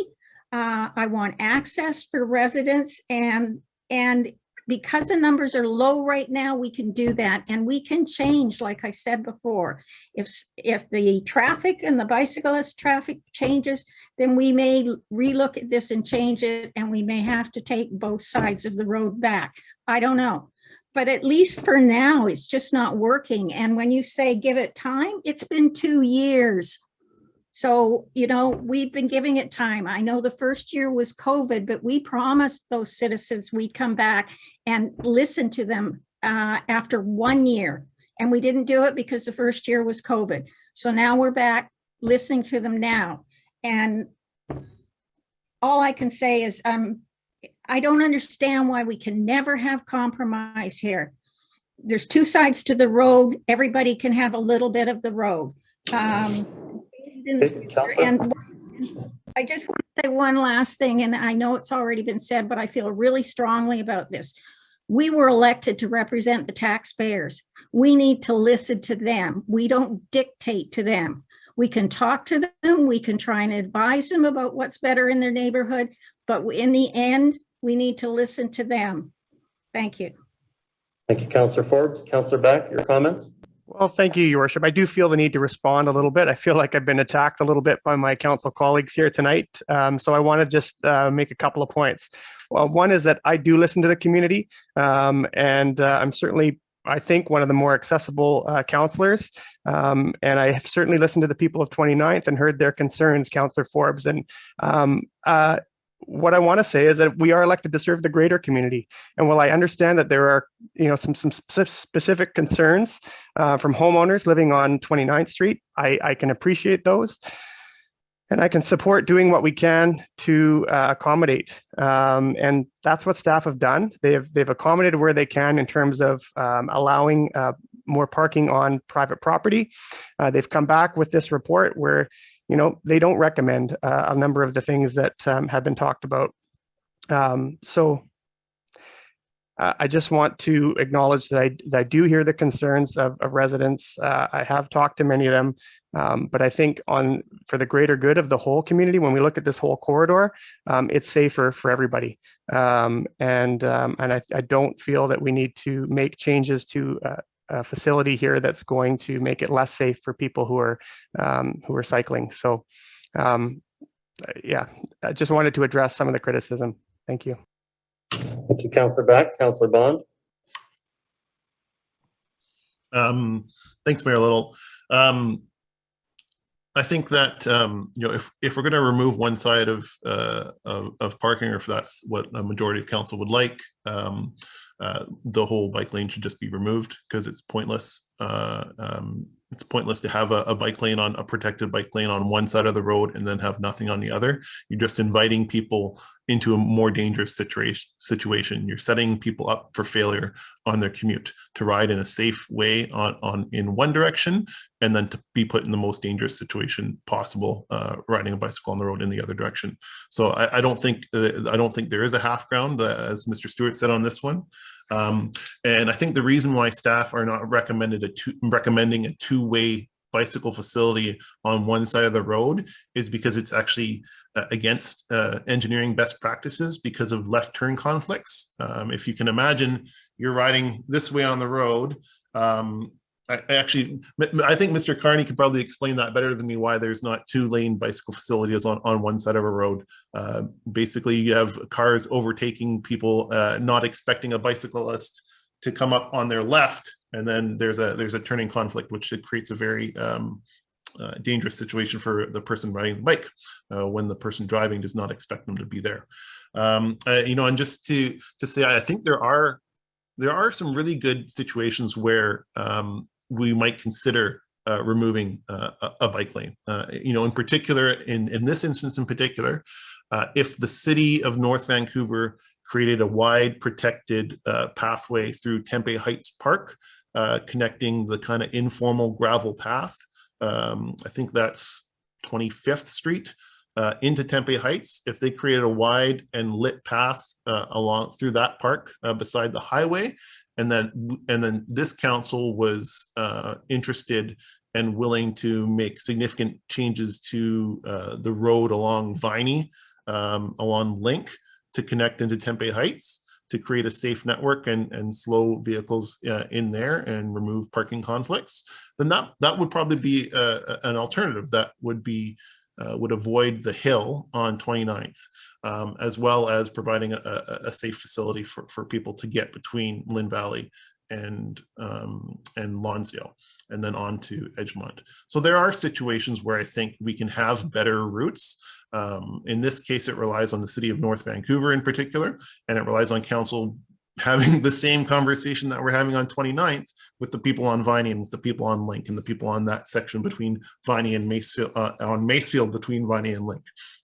So I think we have to have that conversation. Right now it's on 29th because the infrastructure, that's where we put the infrastructure to take advantage of a paving project, if everyone remembers, which the repaving of 29th was actually I think the majority cost in the $1.5 million of the project cost. But there are better options, and there are alternate options when we get around, perhaps in another 10 or 15 years, coming back to this, or sooner, should council choose to make this the priority compared to, say, other more important links, as others have mentioned, in the town centers, along Marine Drive, Mountain Highway. Thank you, Councillor Bond, for your comments. And again, if I contributed to making the debate a little bit more personal, I apologize. Always remember Jack Loups would always say, you know, we can disagree, but we can't be disagreeable in the conduct of this job. Otherwise, we lose the confidence in the community. And so, so I don't want to be contributing to that. However, I have some strong feelings on some of these matters, and so I do get I do get a little heated on it. At this point, Council, we do have some speakers that have signed up to speak, and so I did want to make sure that we had an opportunity for members of the public who would really stuck it out with us. I'm sorry that this has taken till 10 o'clock, but I hope you found that people have had an informed debate on the matter. At this point, I'm going to invite Peter Coles to come and speak at the microphone. Thank you, Your Worship. Is it okay if I remove my mask? Yes, while you're the speaker there, that's acceptable. The standard that we have here exceeds the provincial health requirements with the dividers and people wearing masks, but when you're the active speaker, you are absolutely welcome to remove your mask. Thank you so much.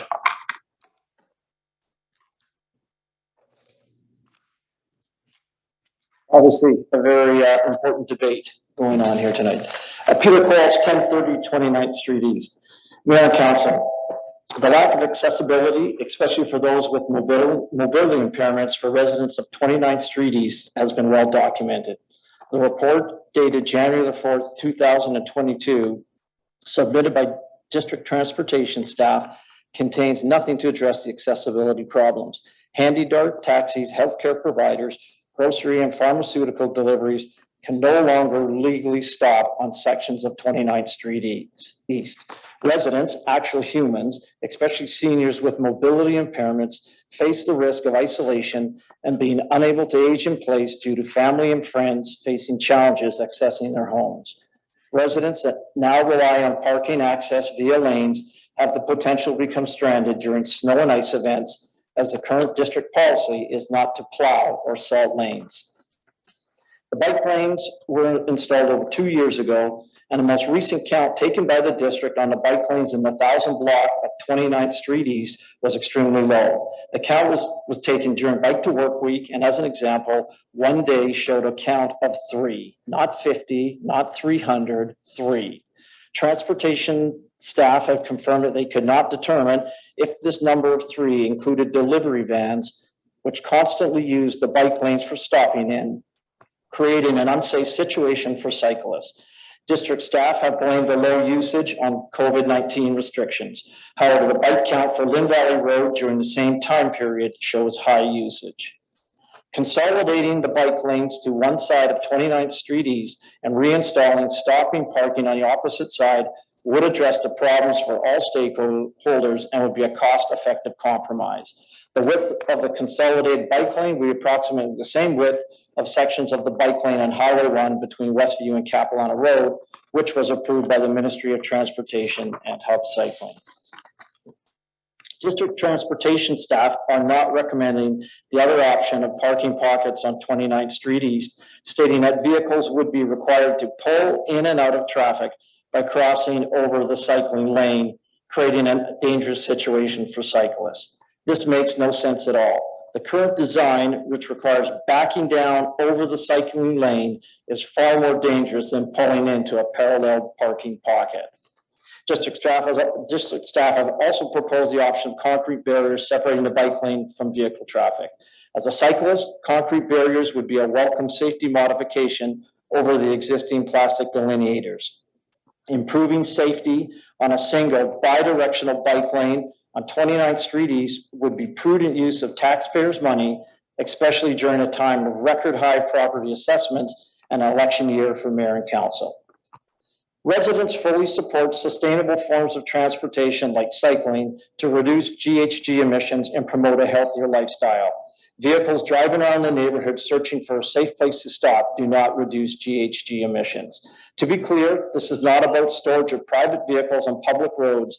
This is about the basic right of accessibility for residents and improved safety for cyclists. May I ask you to draw to a close? District staff have openly admitted that they have learned from their mistakes on 29th Street East and are applying these lessons learned to other infrastructure projects such as Lynn Valley Road Active Transportation Plan. On behalf of numerous residents of 29th Street East, we respectfully request Mayor and Council to direct staff to apply the lessons they have learned and rectify the mistakes on 29th Street East. Thank you. Thank you very much, Mr. Coles. And I did also want to say some of the statistics and vehicle uses were complicated because we were in the middle of the highway improvement project as well. And there was an additional number of people that were running through the community. We all saw it as we were going. I commuted through 29th from the district hall. And so it was a tricky time to collect normal baseline statistics through that space as well. But thank you very much for your comments. Thank you.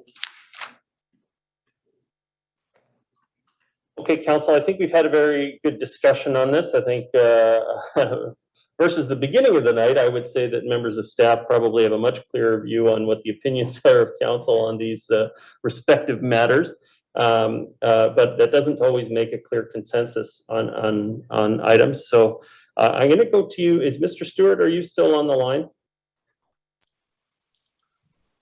Regretfully so. I haven't done this to you in a very long time, Mr. Stewart, but I am going to ask you to recap what you think you've heard here tonight just before we head home. Well, I think on Lynn Valley, there's a real need to make sure that we've done the right kind of consultation to make sure that the community is aware of what's being proposed before we move too quickly. So that's pretty clear. On 29th, I think there's some sensitivity to make providing they don't decrease safety. So we're going to consider all the comments that have been made, and there are many diverse views, of course, but we'll be coming back to council on possibly some changes that could be made to 29th. It might not be acceptable to everybody on council, but it might be acceptable to some in terms of trying to find that compromise. There's no question there's been a real issue with access to properties that have been caused by the 29th design. And I think staff have recognized that. So we'll be coming back to council with some ideas around how we can improve that. And as I said, we'll on Lynn Valley, before we are proceeding too quickly, we'll have some discussions with the province as to whether and how we can retain those funds, because I don't think we want to lose those funds. Well, at the same time, looking to how we can consult and properly engage with the community on both phases to try to find a solution that works for everybody. So I think it's a matter of not working too fast. And I know that's going to be frustrating to some, but it's going to be working smartly to try to make sure we have some community support to balance all the different interests. Thank you, Mr. Stewart. And I will also say that the federal government sent out a notice asking for offering some grant possibilities for active transportation as well. So maybe we need to be applying for those funds for projects in some of the other areas that you heard identified by council tonight as well. Councillor Forbes, do you have a quick comment? Just a quick comment that you've just mentioned. When we have these discussions, I hope that we can have discussions about how this is going to, if projects move forward, whatever they may be, how this is going to impact the budget. So I think that's important to consider at the same time. Yeah, your worship, from a bigger standpoint, these are relatively minor impacts on the budget. So I don't think council needs to worry too much about that. We can accommodate any changes to either of these projects through the budget process. Thank you, Mr. Stewart. I just wouldn't want to draw on reserves to do that, and I'm concerned about we're only in the first month of the year, and we may have other amendments that are going to hit the budget. So I'm just concerned about that. Thank you. Thank you very much. Okay, council, I see no further speakers. I think we've had a good go at these two topics tonight. They're obviously an area of interest for the community. We still have 45 people participating virtually in the meeting, and so definitely shows an interest. But at this time, I'm going to thank everybody for their participation virtually or in person. We do appreciate people taking an active interest in the community. I'll ask a member of council to please propose adjournment. Moved by Councillor Hanson, I accept. Thank you very much to everybody involved. Have yourself a great evening. Good night. Good night.